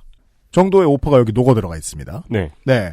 한국은 너네 나라 땅에는 어떨지 모르겠는데 한국 땅에는 이 전쟁 범죄에 대한 자국을 반드시 남겨놓겠다.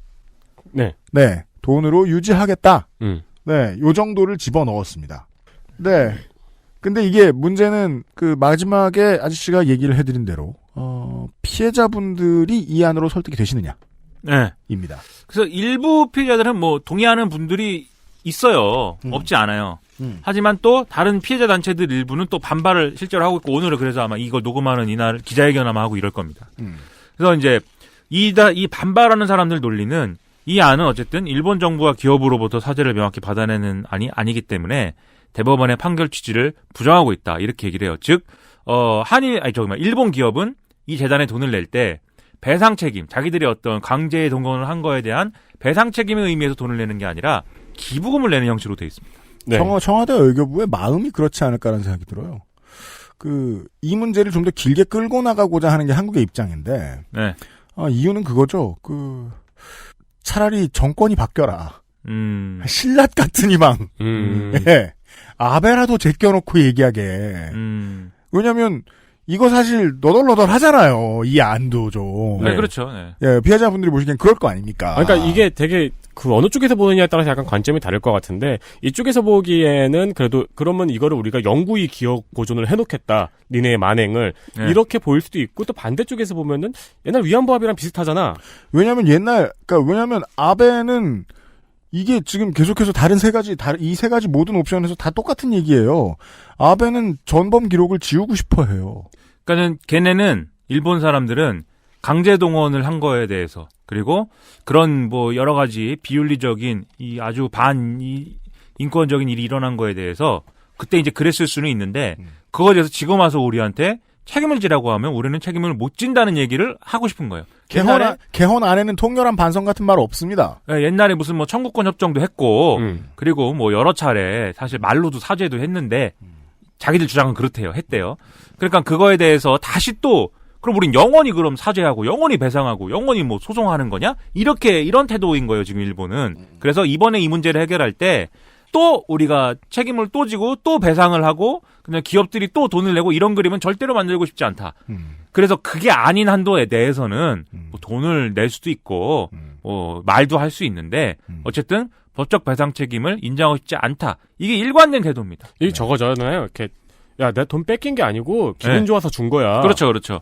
내가 무슨 책임져야 될 일이 있어서 돈을 준 게 아니다. 그냥 뭐 도의적으로 안 돼서 니네가 안 돼서 줬다. 피해자들은 그것이 싫다는 거죠. 피해자들은 돈이 얼마든 간에 일본 정부의 어떤 그 명확한 법적 책임을 지우고 싶다는 것이지. 그리고 그 책임을 인정하게 만들고 싶다는 것이지. 뭐 돈을 받고 이런 문제는 아니다. 이 얘기를 사실 하고 있는 거죠. 그렇죠. 그리고 또 여기에 한 가지 더 이제 반발이 좀 커지는 이유가 어쨌든 일본이 위안부 합의로 이제 돈을 냈을 때 그 돈이 이제 여기 또 들어가는 안이 되지 않습니까? 그렇다고 할 때는 사실 2015년 한일 위안부 합의의 일부의 정당성을 또 인정해주는 격이 될 수가 있는 거다. 네. 그 돈 양쪽 다 받고 싶어 하지 않는다는 거죠.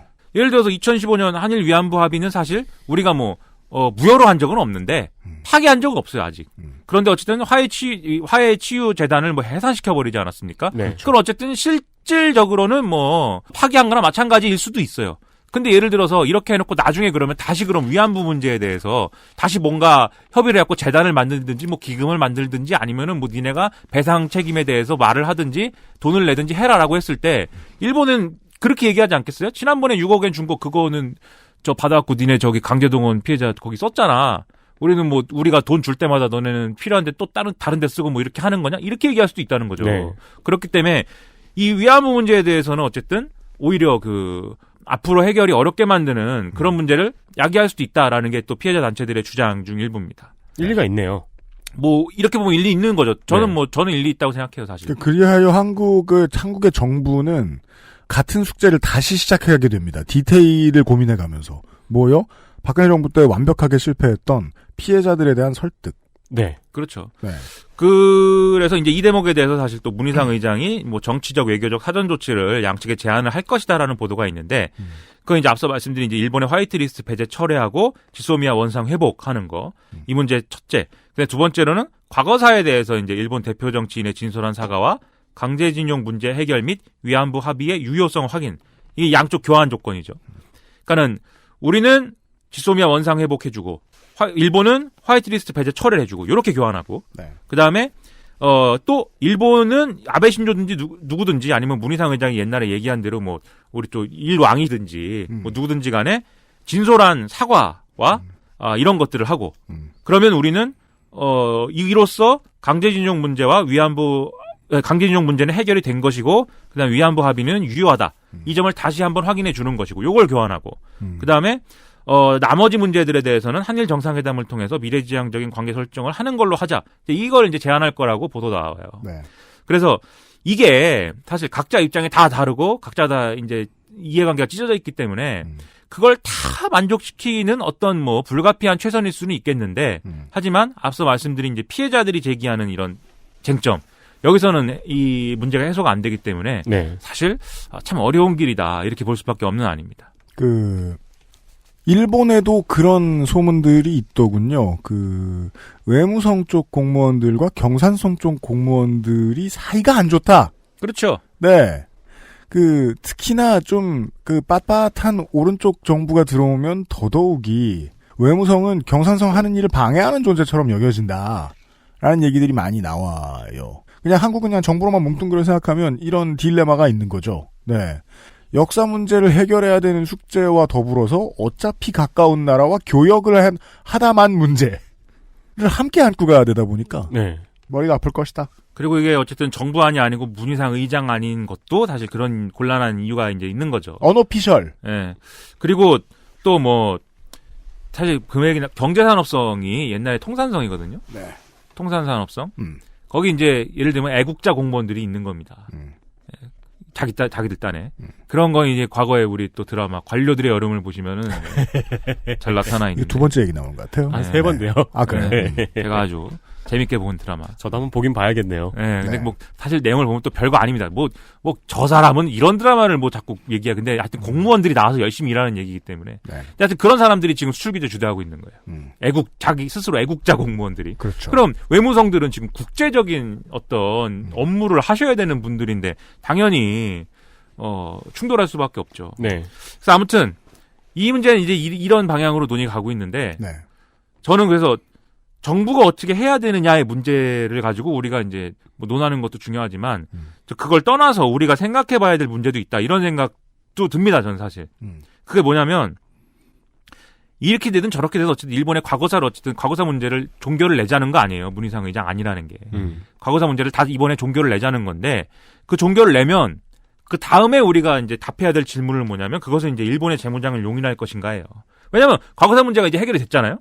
예를 들면 그런 식으로 뭐 어떤 식으로든지 간에 과거사 문제가 해결이 됐으면 과거사 문제 해결됐기 때문에 일본이 하고 싶어하는 재무장에 대해서 뭐라고 할 거냐. 그렇죠. 이 답을 갖고 있어야 돼요. 그리고 동아시아 패권 구도로 이제 재정립할 건데 한미일 대 북중로로 재정립할 건데 거기에 대해서 그럼 뭐 답을 갖고 있냐.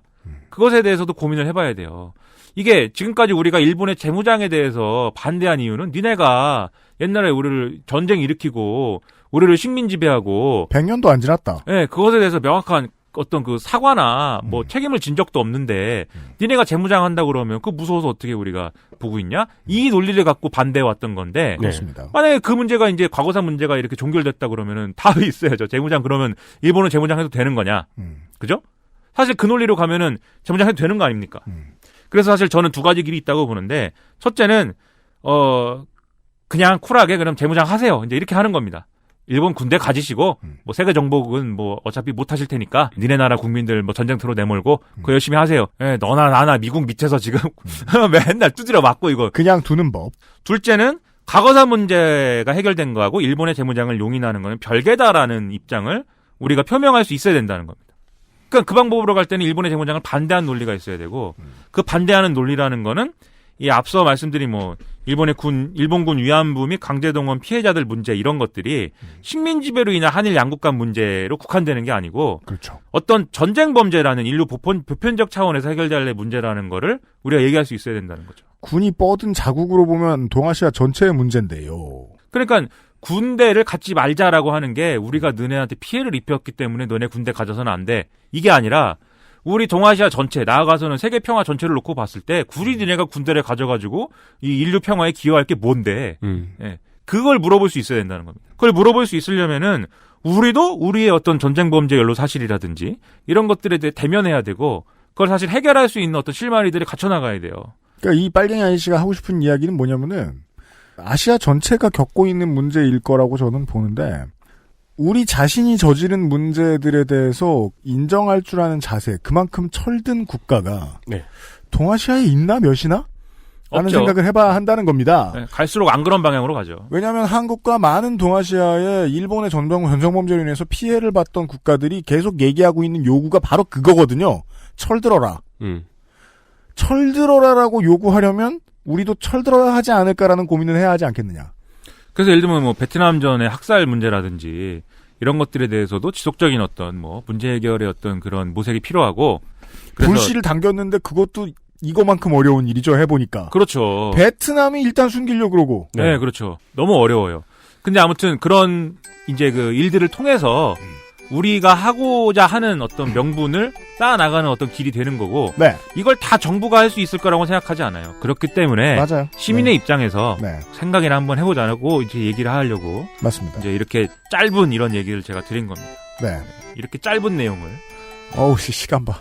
네. 빨리 광고 듣고. 네. 아이고 1시간 썼네요. 패스트 트랙 얘기합시다. 아니요 1시간 안 됐어요. 안 되긴. XSFM입니다.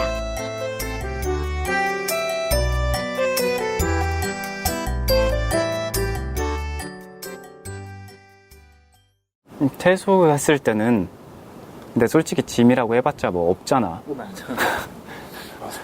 이불 하나면은 캐리어 하나? 이불 캐리어도 없었어. 그냥 박스에 해서 한 박스 나왔을 거야. 보육원의 아이들은 18살이 되는 해에 보육원을 나옵니다. 이들의 자립에 대해 생각해 본 적이 있나요? 당신의 기부로 이제 막 홀로서기를 시작한 아이들이 건강하게 자립할 수 있습니다. 18 어른 캠페인에 기부해주세요. 아름다운 재단. 자연 친화적인 식물성 섬유 비오젤. 매끄러운 섬유 표면으로 민감한 피부도 안심할 수 있게. 빠르게 흡수하는 통기성 필름. 17.5cm 한층 더 길어진 롱라이너. 팬티 라이너도 역시 29 days. 세상의 반을 위한 반값. 29 days. 10분으로는 부족합니다. 당신의 실력을 충분히 높일 수 있는 최적의 시간. 25분간의 전화 영어. Perfect 25.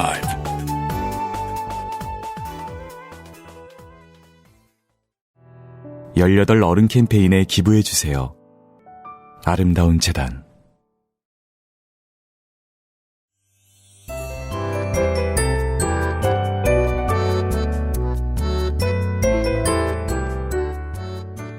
오늘은 시사 아저씨와 함께 불가능한 미션에 도전했고 지금은 실패한 상황입니다. 실패 안 했습니다. 하지만 남은 시간에 하던 얘기는 마저 하도록 하겠습니다. 1시간 안 됐어요. 네. 확실해요?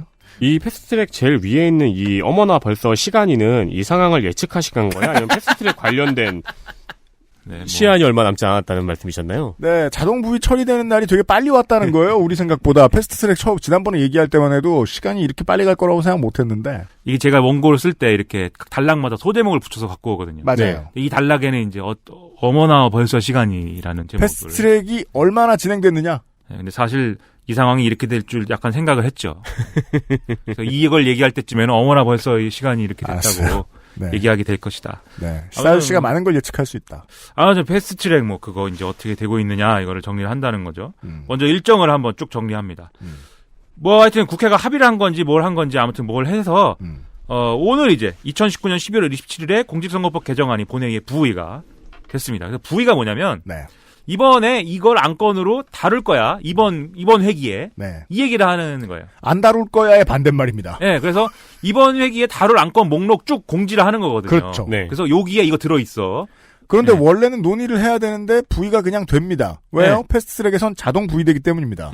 네, 그리고 문희상 국회의장은 전에 이제 얘기해서 사실은 앞서 이제 한번 이것도 정리해드린 바가 있는데 상임위에서 180일, 법사위에서 그렇죠. 90일, 본회의 상정 60일 이렇게 해갖고 기간이 있잖아요. 패스트트랙 가는 기한이. 네. 근데 그거를 놓고도 어떻게 단축할 수 있는 거냐를 놓고 해석이 분분했거든요. 근데 그거에 대해서 문희상 의장이 지금 자유한국당과 더불어민주당 얘기 다른데 둘의 한 중간쯤 되는 12월 3일 이후에 이 선거법 개정안하고 검찰개혁법안을 본회의에 상정할 것이다. 네. 이렇게 표결에 붙이겠다. 네, 얘기를 했어요. 상정이라는 거는 지금부터 이 안에 대해서 표결을 할 것이니까 지금부터 표결 처리 절차를 시작합니다라고 하는 게 상정이에요. 네. 그래서 아니요. 누르세요. 이 안에 대해서 얘기도 하시고 토론도 하시고 토론 끝났으면 표결 들어갑니다. 몸싸움도 하시고 표결 절차에서 됩니다 안 됩니다 하면서 몸싸움 나오고 이렇게 하는 그게 이제 상정이죠. 네. 심상정 아니고.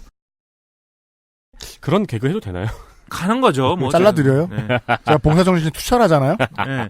그리고 이제 12월 10일 날에 정기국회가 종료가 되고 17일은 총선 예비후보자 등록이 이제 시작이 됩니다. 그래서 최소한 이제 12월 10일 전에는 상정 표결 처리 절차가 1차적으로는 이제 유력한 거고 그쵸. 물 건너 가더라도 총선 예비후보자 등록이 시작되기 전인 17일 전에 어쨌든 원포인트 국회를 열든지 뭘 하든지 해가지고 하여튼 이걸 처리해야 된다. 그러니까 최소한 등록을 하기 전에 내가 어느 지역구에 나갈지는 좀 정해야 되겠다. 네. 네. 그래서 이게 사실 지역구까지는 못 정했을 것입니다. 그러니까 어떤 선거제도로 내가 되는 건지는 알아야 예비후보자 등록을 하든지 말든지 한다. 아주 어렵습니다. 네. 시간으로만 놓고 보면. 네. 그래서 이게 이제 더불어민주당이 제시한 데드라인이고 그리고 내년 1월 25일이 아까 말씀드린 처리 기한을 최대한 잡았을 때, 즉 본회의 부의된 후 60일. 한도가 1월 25일이에요. 그렇죠. 그래서 1월 25일 전에는 처리를 해야 됩니다, 그냥. 네. 그리고, 이게 60일이 지나면 사실은 자동 상정되기 때문에 네. 그때는 그냥 표결하면 됩니다. 그리고 선거구 획정 검토 기간이라는 게 또 필요해요. 한 2달 정도 필요할 거라고 봅니다. 네. 왜냐하면 선거 제도가 바뀌었고 그다음에 인구 비례나 이런 게 안 맞기 때문에 네. 선거구 획정 어떻게 할 거냐. 이걸 또 모여가지고 박터지게 얘기를 해야 돼요. 지난 총선 때도 그렇게 한번 시원하게 바뀌었습니다. 근데 2달 안 걸릴 수도 있어요, 이거 근데. 빛의 속도로 하면. 그래서 아무튼 간에, 그래서 이런 로드맵으로 가면은 총선 한 40일 전인 3월 초에는 선거가 획정이 되기 때문에, 네. 이렇게 돼야 어떻게든 총선 치를 수 있다. 그러면 그런 계산인 거예요. 보통 한국의 정치인들이 선거 최종 준비하는 속도를 생각해보면 맞출 수도 있다. 네. 그리고 그렇기 때문에 내년 총선에 적용하기 위한 선거법 개정안 처리 시한에 마지노선은 어쨌든 1월 중순 정도일 것이다. 이렇게 중간 점검을 할 수 있겠다. 네. 양쪽에서 보기에 둘 다 빠듯하네요. 그렇죠. 처리할 시간도 반대할 시간도. 그렇죠. 네. 네. 표결은 어떻게 될 것이냐 그러면 이거를 얘기를 지금쯤 해보면 좋은 게 큰 그림은 비슷하지만 구도가 살짝 바뀌는 게 있어서요. 네. 일단 이 표결 전망에서 전제는 뭐냐면 자유한국당과 바른미래당 중에 일부 지금 뭐 변화 혁신을 변혁이라고 위한, 스스로를 네. 부르고 저는 혹자는 복당파라고 부르는 네. 예비 복당파. 변혁은 우리 좌빨들이 좋아하는 용어인데 왜 그 양반들이 가져와서 그러는지 오염이 된 거죠. 네, 야 이거 우리가 물들였네. 그러니까 많이 쓰면은 네. 저 곽철용처럼 그렇죠. 더블 패티가 되는 거예요. 네. 네. 이 빨갱이들아. 아무튼 그렇게 할 때 이제 그 사람들을 제외하고 그 사람들은 선거법 개정안 반대하니까. 네. 근데 그 사람들은 복당하려고 반대하는 거겠죠? 뭐 그렇겠죠, 뭐. 네. 뭐 이유는 다양할 텐데 네. 아무튼 이들은 어차피 락 바텀인데요. 네. 문제는 이제 나머지가 다 같은 표결 해줄 것이냐입니다. 예. 만약에 합의가 된다면 나머지들이 다 합의가 어쨌든 뭐 된다면 민주당, 그것은 정의당, 평화당, 대한모임. 예. 네. 그러면 가결됩니다, 그냥.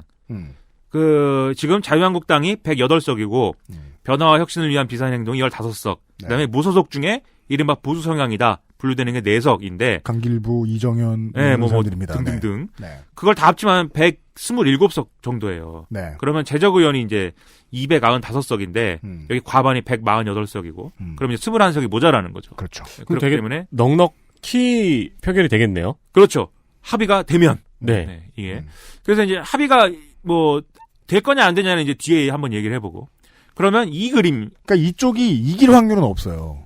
표결만 붙이면. 네. 근데 네. 반대쪽이 이기지 못할 확률은 있어요. 네. 네. 이렇게 얘기하죠.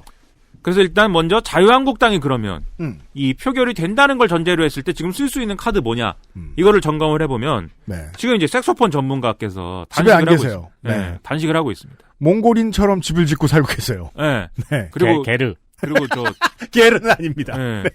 귀가 달린 모자를 쓰고 있는데 네. 도그 이어라고 하죠. 네. 네. 잘 보면 그게 마치 저 이순신 장군 그 투 같기도 하고 네. 아주 뭐 자기가 대단해요 지금. 90년대 그 동부 힙합 뮤비에서 많이 나오던 네. 군불쬐는 갱스터들이 많이 쓰고 있는. 네, 우리 군고공업 할 때 꼭 그거 써야 되는 건데. 저 집에 2개나 있어요. 네. 그래요? 비싸요 그게 도그 이어가. 네. 근데 이 양반이 사실 단식을 시작한 거는 뭐 이런 뭐 선거법을 막자 뭐 꼭 이런 것도 있겠지만 사실은 이제 욕을 먹다 보니까 네. 나 건드리지 마 이러고 이제 단식 들어간 건데 네. 요새 분위기 이상하단 말이에요 계속. 왜냐면 황교안으로 안 될 것 같다 분위기가 있었어요 계속. 많죠. 네. 확대되고. 네. 말씀드린 적 있죠. 조선일보도 넌지시 신호를 보낼 때가 있다. 네. 그리고 중앙일보가 총대를 매서 김무성 얘기를 막 실어줍니다. 그렇죠. 김무성 얘기 뭐냐면 황교안이 왜 안 되냐. 지금 유승민 쪽하고도 통합을 못하고 그쵸? 통합을 계속 하느니 마느니 하면서 원주철 같은 사람 이렇게 통합 뭐 저기 담당자에 안 치고 막 이러잖아요. 유승민 싫어하는 원주철 안 치고. 네. 그다음에 친박들에 대해서 태극기들에 대해서 우리 공화당에 대해서 약하잖아요 지금. 친박 친화적 네. 네. 스탠스. 네. 그리고 단식하러 간 것도 뭐 전광훈 목사 와갖고 같이 만세 부르고 그러잖아요. 이게 참 재밌죠. 물리적인 거리를 광화문이랑 황교안이 가까이 해놓으면 해놓을수록 심리적인 거리도 태극기와 가까워집니다. 네. 그리고 황교안은 전도사기 때문에 네. 또 그런 것도 있을 거고. 전도를 잘한다고요? 그 목사님이랑? 네, 네. 직업이 전도사예요, 황교안이. 네.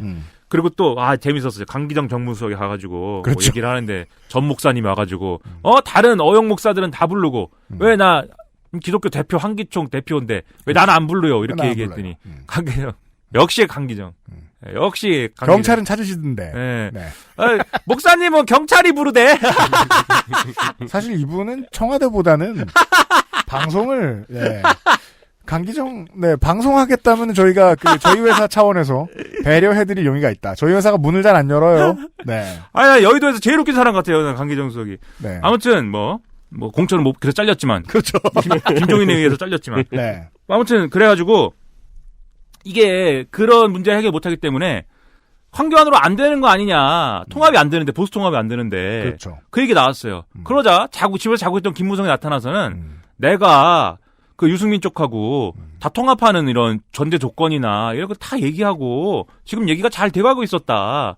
근데 이게 황 쪽에서 자꾸 이렇게 뒷다리 긁어갖고 안 된다. 이런 얘기도 막 하고 그다음에 우리 김세현 의원 이런 사람들이 그만둔다고 그러면서 우리는 뭘 해야 된다. 이거 좀비 같은 정당 다시 재창당해 뭐 이렇게 얘기하지 않습니까? 나름 청년 비리로 들어온 사람이죠. 네. 뭐 그렇게 주장을 하고 그다음에 이 과거의 김무성계 즉 바른정당 갔다가 여기로 다시 복당을 하신 분들이 계속 지금 황교안을 들이받고 있거든요. 구친이계 다수. 그래서 제가 볼 때 이 그림 뭐냐면 황교안으로 안 된다를 통해서 황교안을 밀어내고 그리고 뭐 재창당을 하든지 뭘 하든지는 모르겠지만 통합이 되면 그걸로 통합이 되면 통합에 공일 세운 나 김무성 요런 그림인 거고 복당파는 들어와서 다시 돌아와서 이 큰 집으로 돌아와서 중요한 자리를 다시 해먹어야 되는데 황교안 대표 체제면 영원히 공천도 못 받을 분위기란 말이에요. 그러니까 돌아와서 중요한 자리를 해먹어야 되는데 지금 중요한 자리에 앉아있는 사람이 가만히 물러나겠냐 이거죠. 따라서 구친이계 혹은 바른정당계의 상당수는 이 극우들을 떨궈낼 필요가 있어요. 네. 근데 사실 뭐 그게 마음대로 안 될 수도 있고 안 될 것 같아요. 그리고 지금 127석에서 21석이 모자른 거잖아요. 네. 그러면은 통합이 되어도 표결은 지는 거 아닌가요? 네, 근데 그건 이제 통합이 선거법 개정하고 연관되는 이제 그 이슈라기보다는 내년 총선 구도랑 연관되는 이슈인 거죠. 그래갖고 우리 공화당은 저 자유한국당에서 낙천된 사람들 다 쓸어 모아가지고 다 TK에서 뭐 해보려고 할 것이고. 네. 그 다음에, 또 이 변화와 혁신인지 여기는 수도권에 나가가지고 자유한국당 표를 다 갈라먹을 것이고. 그래서 자유한국당은 사실은 문재인 반대를 내걸고 보수 통합을 해갖고 넓게 모아야 되는데, 정부 반대 세력을 넓게 모아야 되는데, 그걸 못하면 총선에서 아무도 당선이 안 될 것이니. 그러니까 지금 원내의 고민입니다, 그것이. 이게 참, 팟캐스트에서 듣기 힘든 얘기입니다. 왜냐면 자유한국당을 자세히 들여다보지 않으니까요. 3분열 할 것이 너무 두렵습니다, 지금. 스트레스가 큽니다. 그래서 통합을 해야겠는데, 황교안으로는 안 되고, 그렇기 때문에 나 김무성이 비대위원장이든지 뭐든지 그런 거 해야 되지 않을까요라고 얘기하는 것이 아닐까라고 저는 이제 추측을 하는 거죠. 저도 동의하는 게 이 분열의 레인지가 얼마나 넓으냐면요. 바른미래당 저 반대쪽에서 탈당하지 말고 자강하자는 파들 있잖아요. 국민의당. 네. 김관영 의원 같은 사람이 손짓합니다. 안 될 거야. 여기로 오시든가 차라리. 네. 왜냐면은 국민의당 출신의 바른미래당 자강파들은 누구든지 다 받을 준비가 돼 있어요. 그러니까 영원히 변혁하고 함께하지 말자가 아니에요. 네. 예. 저쪽 끄트머리에 우리 저 곰돌이 그림 쓰시는 국회의원 누구예요? 네, 원진이 형님. 예. 네, 원진이 형님 우리. 조원진부터 김관영까지 레인지가 넓다는 거예요. 어디로 갈지 몰라요. 그래서 김무성이 예를 들어 비대위원장이라도 하고 그리고 통합이 어쨌든 이렇게 가든 저렇게 가든 어떻게든 성공하고 그럼 혹시 압니까? 또 대권이 올지 또. 그렇죠. 김무성 어차피 총선 안 나간다고 했으니까. 네. 그러니까 그런 그림들이 지금 막 암수들이 오가고 있어요. 자유한국당 내에서. 황교안 주변에서. 그럼 황교안이 자기 깜냥에 이거 감당 못 하거든요. 정치 쳐보시고. 이건 분명합니다. 이거 수습 안 되거든요. 그러면 이제 마지막 남은 수는 뭐냐? 들어 눕는 거죠. 그래서 황교안의 일관성을 읽을 수 있습니다. 안 그래도 원내 경험이 없다 보니까 들어가서 할 일이 없고요. 들어가서 할 일이 없는데 조용한 테이블에서 정치인들과 협상하는 일도 못하겠다. 거긴 그 능력은 없으니까. 예, 검사쟁이들은. 그 능력이 없고 나는 원내도 아니야. 그럼 뭘 하지? 원외에서 쇼를 하자. 계속 그렇게 하고 있죠. 그러니까 누우니까 바로 다 없어졌잖아요. 얘기가 황교안 반대 뭐 이런 얘기 없어지고. 네. 아 역시 황교안이 뭐 위력이 있어 뭐 이러고 있잖아요. 들어누니까 뭐가 되긴 되네 뭐 이러잖아요 지금. 김무성 의원이 찾아갔잖아요. 네, 김무성이 가서 방팔러 가고 박지원 뭘 안 해자 이러고. 그러니까 옆에서 그 태극기 부대 그 시민들이 김무성 단식해. 김무성 또 눈 굴리고 또 김무성은. 그리고 우리 홍준표도 찾아가잖아요. 그렇게 씹더니 그래서 뭐 무슨 30몇 년 만에 만났는데 뭐 어쩌고 뭐 이런 얘기 하잖아요. 그러니까 황교안의 이 바보 같은 위약 효과가 자꾸 통합니다. 그래서 이제 누워버린 건데 네. 어쨌든 이 누워버린 덕에 패스트트랙 협상은 안 되는 거죠. 그렇게 됩니다. 어쨌든 그런 그림으로 가면 만약에 본회의 표결 가면은 무조건 지는 거죠. 이게 왜 위약이라고 말씀드리느냐? 진짜 필요한 약을 못 먹는 중이에요, 자유한국당이. 네, 그래서 홍준표가 찾아가서 이렇게 얘기했습니다. 야, 그냥 공수처를 받고 선거법은 하지 말자고 하자. 네, 이렇게 얘기를 했어요. 그게 지금 자유한국당 구성원들 다수의 마음일 겁니다. 이제 공수처도 막아설 힘이 없어요. 네. 홍준표 이렇게 얘기했습니다. 공수처는 우리가 정권 잡고 없애면 된다. 그래요. 하지만 맞아요. 선거법은 한 번 바꾸면 못 되돌린다. 공수처라도 받고 대신에 선거법을 폐기시키자. 일단 배지라도 부여잡자. 된다고 하면 이게 지금 자유한국당이 가장 많은 걸 가져갈 수 있는 합의네요. 저는 뭐 그렇게 볼 수 홍준표의 있죠. 제안이 옳다고 봐요. 그 저쪽 당의 입장에서. 네. 근데 더불어민주당이 이 안을 받게 되면 원래 공수처, 그러니까 즉 그 사법개혁, 검찰개혁안이 여기 들어가 있는 이유는 민주당의 반란표 나올까봐 들어가 있는 거잖아요. 네. 그 먼저 선거법 처리하고 그 선거법 처리가 되면 다른 야당들이 검찰개혁안에 동의해주겠다. 이 지금 거래기 때문에 여당의 입장으로 와봅니다. 이 홍준표 주장을 만약에 이런 게 아니다 갖고 올 경우에 이걸 받아주면은 법률권 공조는 무너지는 거죠. 왜냐하면 민주당은 검찰개혁은 반드시 하고 싶은데 네. 선거법은 받으나 마나 합니다. 받으면 손해죠. 받으면 손해인 사람들이 있죠, 그 내부에. 네. 네. 그래서 사실은 이걸 받을 가능성이 크진 않은 것 같아요, 지금 상황은. 그러면 이거는 뭐 될지 안 될지 모르고. 그러면 어떻게 할 거냐? 유승민 의원이라든지 이런 사람들은 필리버스터를 하면 거기 참여하겠다 이렇게 얘기하고 있어요. 그래서 필리버스터는 지금도 뭐 자유한국당이 단독으로 개시하면 됩니다. 네. 표결 들어갈 경우에. 만약에 하면 어떻게 할지 참 궁금하긴 합니다. 네. 네. 근데 이제 사실 이걸 해도 표결을 이제 막을 수는 없는 거예요. 다음 회기에서라도 이건 하게 돼 있어요. 표결하게 돼 있어요. 맞습니다. 필리버스터로 막았다 하더라도. 네. 그것도 사실은 해법은 아니고 시간을 버는 용도지. 네. 그리고 또 누구는 의원직 총사퇴를 하자. 이렇게도 얘기를 한국당에서는. 하는데 네. 뭐 총선도 얼마 안 남았고 사실. 사실 싫어요. 개인들한테 물어보면 아무도 원하지 않아요. 네, 그리고 사실 사직원을 내도 의장이 받아줘야 뭐 사직이 되는 거지. 그렇죠. 근데 그냥 국회는 정지되고 뭐 이러다가 그러면 선거일이 다가오고 네. 그럼 선거 다 안 나가는 거냐? 선거를 보이콧하는 거냐? 이렇게 됐을 경우에는 그럴 입법부의 구성원은 없습니다. 네, 그 단일되고 무너질 거거든요. 그렇죠. 선거 보이콧 못할 거기 때문에. 네. 그래서 그것도 사실 실효성이 없다. 그래서 그러면 협상을 해야 된다도 있어요, 내부에. 협상을 해서 일단 연동형 비례대표제 틀은 유지를 해주자. 그 대신에 연동률을 낮추자. 그렇죠. 지금은 이제 50%잖아요, 연동률이. 맞습니다. 이게 투표를 하면은 이제 투표를 이제 한 거에 대해서 이제 먼저 그 기존의 룰로 배분을 하고 남은 거에 대해서 50%를 연동형 비례대표제로 갖다가 이제 계산하는 거잖아요. 정당들에게 표를 주고. 그래서 요거의 50%인데 이걸 한 20-30% 수준으로 줄이고 낮춰보자. 그다음에 비례 의석수를 지금 이제 뭐 225 플러스 225, 75. 75가 비례죠. 지금의 안은. 그래서 한 50으로 이걸 줄이자. 지금 그게 이제 20대까지의 국회입니다. 50으로 줄이고 지역구도 주역구는 250으로 늘리고 225에서. 요렇게 한번 합의를 해보면 어때? 이런 대안도 얘기를 하려고 있는 상황입니다. 네. 지금이 47석입니다. 비례가. 3석만 늘리는 걸로 큰 변화 없는 걸로. 네, 그래서 이게 그럼 무늬만 연동형 비례대표제지 아무것도 연동형 비례대표제를 통해서 되는 건 없어요. 이게 의석이 몇 개나 거기로 되겠어요, 이게. 어디서 이 메시지가 나오느냐? 민주평화당 상당수와 정의당 그리고 진보정당. 우리 공화당도 있죠. 네. 그러니까 이게 사실 좀 그 각각의 야당들끼리도 입장이 좀 달라요. 이런 문제들에 대해서. 왜냐면 이러면 입장이 가장 다를 이유들은 어디에서 나오느냐? 바뀌는 지역구에 들어가는 사람들. 그렇죠. 지역구 국회의원들. 그래서 요게 이런 얘기가 나오다 보니까 아까 말씀드린 법여권 야당들도 지금 다 각자 얘기가 다른 국면으로 가고 있어요, 또. 개개인의 얘기가 달라질 수 있다는 점이 위험입니다. 법여권으로 말할 것 같으면. 네, 그래서 지금 패스트트랙 지정한 대로 하면 지역구 의석수가 현행이 253석인데 225석으로 28개나 줄어드는 거잖아요. 근데 줄어들면 인구 비례로 정해지는 지역구기 때문에 어디가 줄어들겠느냐를 생각하면 전남북, 경북, 강원의 국회의원들은 이게 싫습니다. 그래서 뭐 구체적으로 이제 뭐 이 계산을 해봐야 되겠지만 아무튼 지방이 줄어들 확률이 높고 특히 인구가 유출이 많이 되는 호남 지역이 쪼그라든다 이런 얘기들을 한단 말이에요. 네. 그래서 호남을 기반으로 하시는 분들은 예를 들면 뭡니까? 대한신당입니까? 뭐 네. 그분들은 지금 상당히 전전긍긍 하고 있습니다. 지금 패스트트랙안은 못 받는다. 물론 그 내부도 좀 다르긴 하거든요. 네. 바른미래당과 대한 모임의 국회의원들 보면 제가 아까 김관영 의원 얘기했는데 김관영 의원이나 박지원 의원 자기 지역구가 사라질 리가 없습니다. 도시예요. 네. 군산 목포. 그렇죠. 말고 네. 예.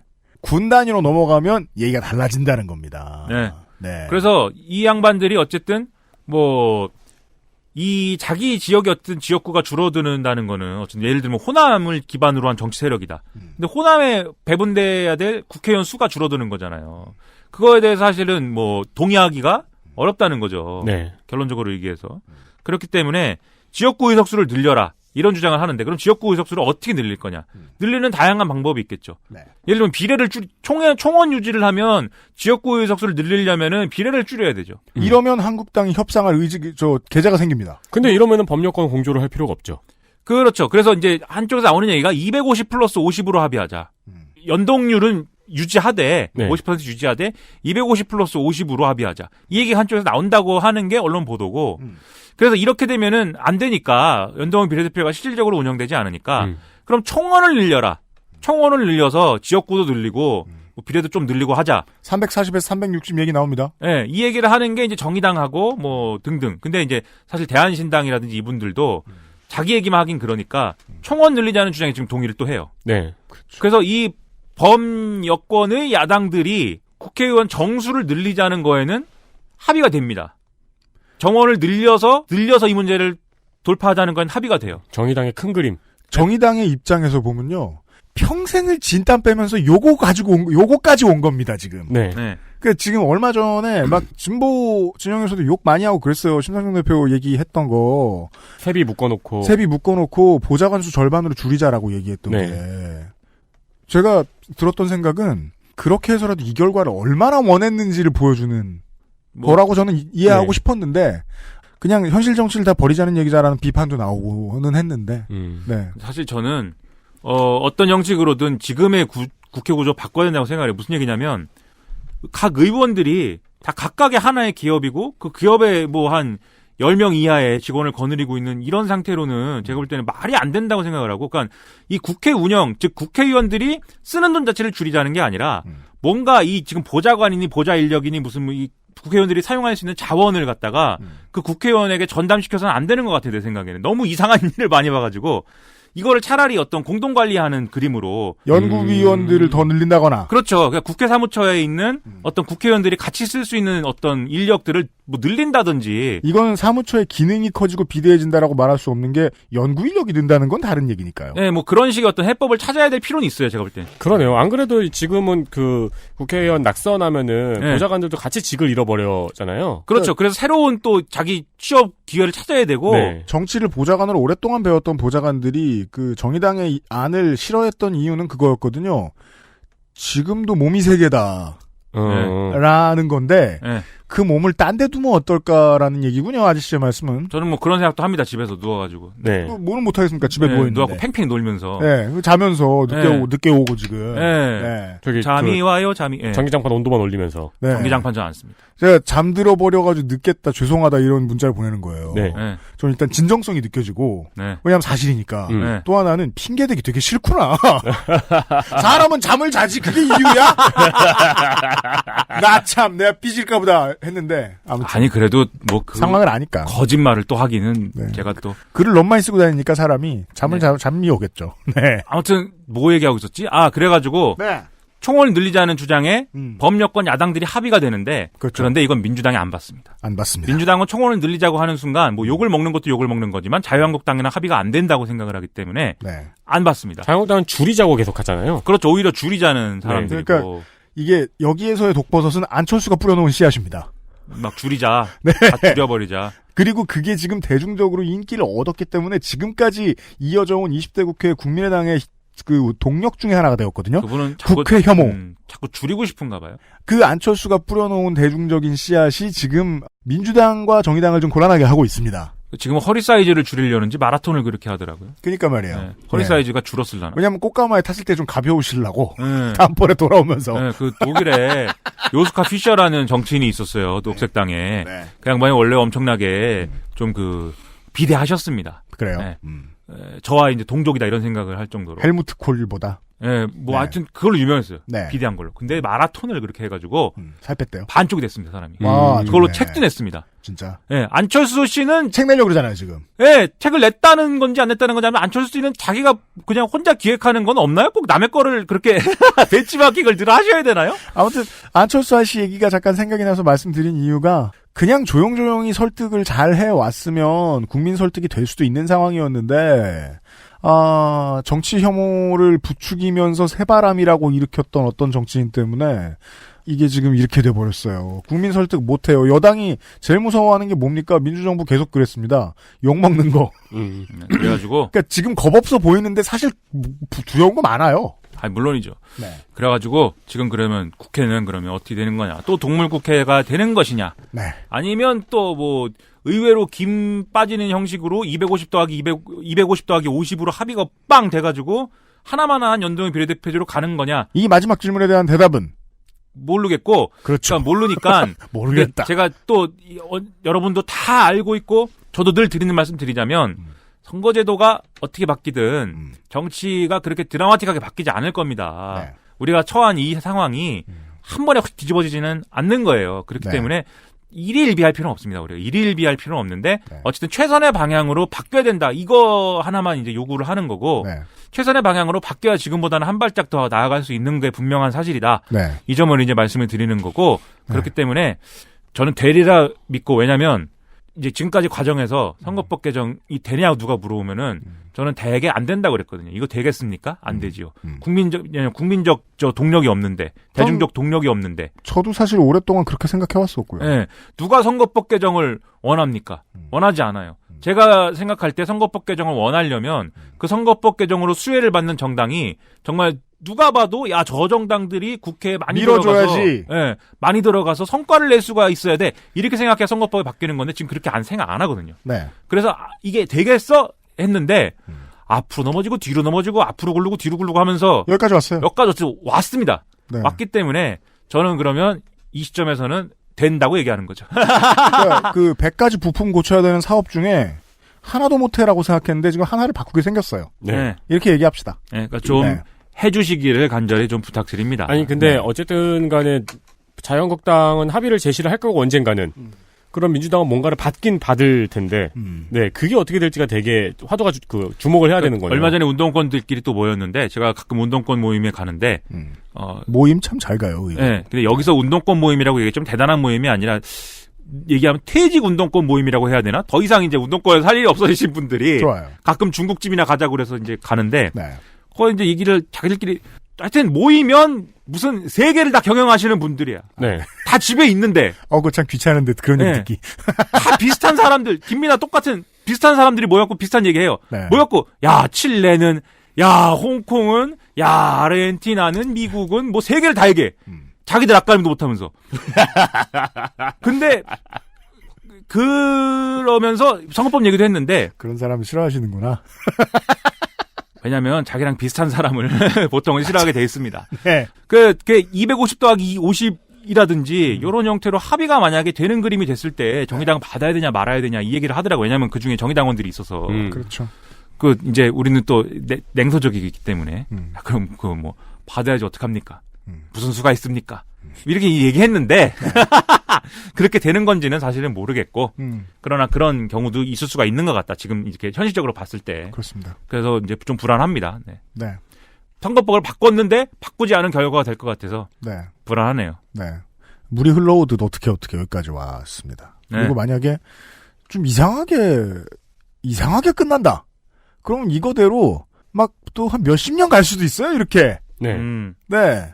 아주 긴 마라톤에서 회전 하는 장면에 대해서 또 한 번 짚고 넘어갔습니다. 네. 제가 알기로는 이 업계에서 앞가림은 제일 잘 되는 편인. 그러니까 모두가 온전하지 않은 상태에서 김민아 씨 사주씨와 함께했습니다. 업계가 뭔데? 퇴직 운동권. 퇴직 운동권 중에? 저희가 말하는 것에 비해 너무 잘하고 계시잖아요. 집에 있는 빨갱이 업계들 네. 가운데 앞가림이 제일 잘 되는 편인. 네. 다른 사람들이 너무 불행하니까 그 점을 인정하겠습니다. 참 불행해요. 네. 일단 아이폰 프로를 가지고 아이폰 있어서. 11 프로를 가질 만큼 아이폰 11 프로로 앞을 가리고. 그렇죠. 내가 한마디만 할게요. 내가 최근에 아이폰 6S랑 아이폰 8 플러스를 최분해해갖고 고쳤습니다. 왜요? 고쳐져요? 뭐 저 누구 사설 부품 사가지고. 누구 주시느라고?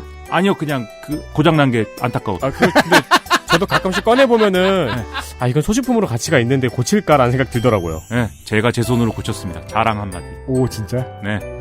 그럼 우리 촬영용 아이폰 6 중고 하나 있는데, 좀 고쳐봐봐요. 뭐가 고장났는데? 배터리를 갈아주셔야 될 것. 그 껌이지! 다양한 재주가 있는 김민아 씨 아저씨와 함께 했습니다. 락스타이기도 합니다. 수고하셨어요. 감사합니다. 저희도 이만 물러가겠습니다. 유승균 PD하고 윤세민 에디터였습니다. 내일 이 시간에 독특한 노동운동 얘기를 가지고 다시 돌아오도록 하겠습니다. 그것은 알기 싫다였습니다. XSFM입니다. I, D, W, K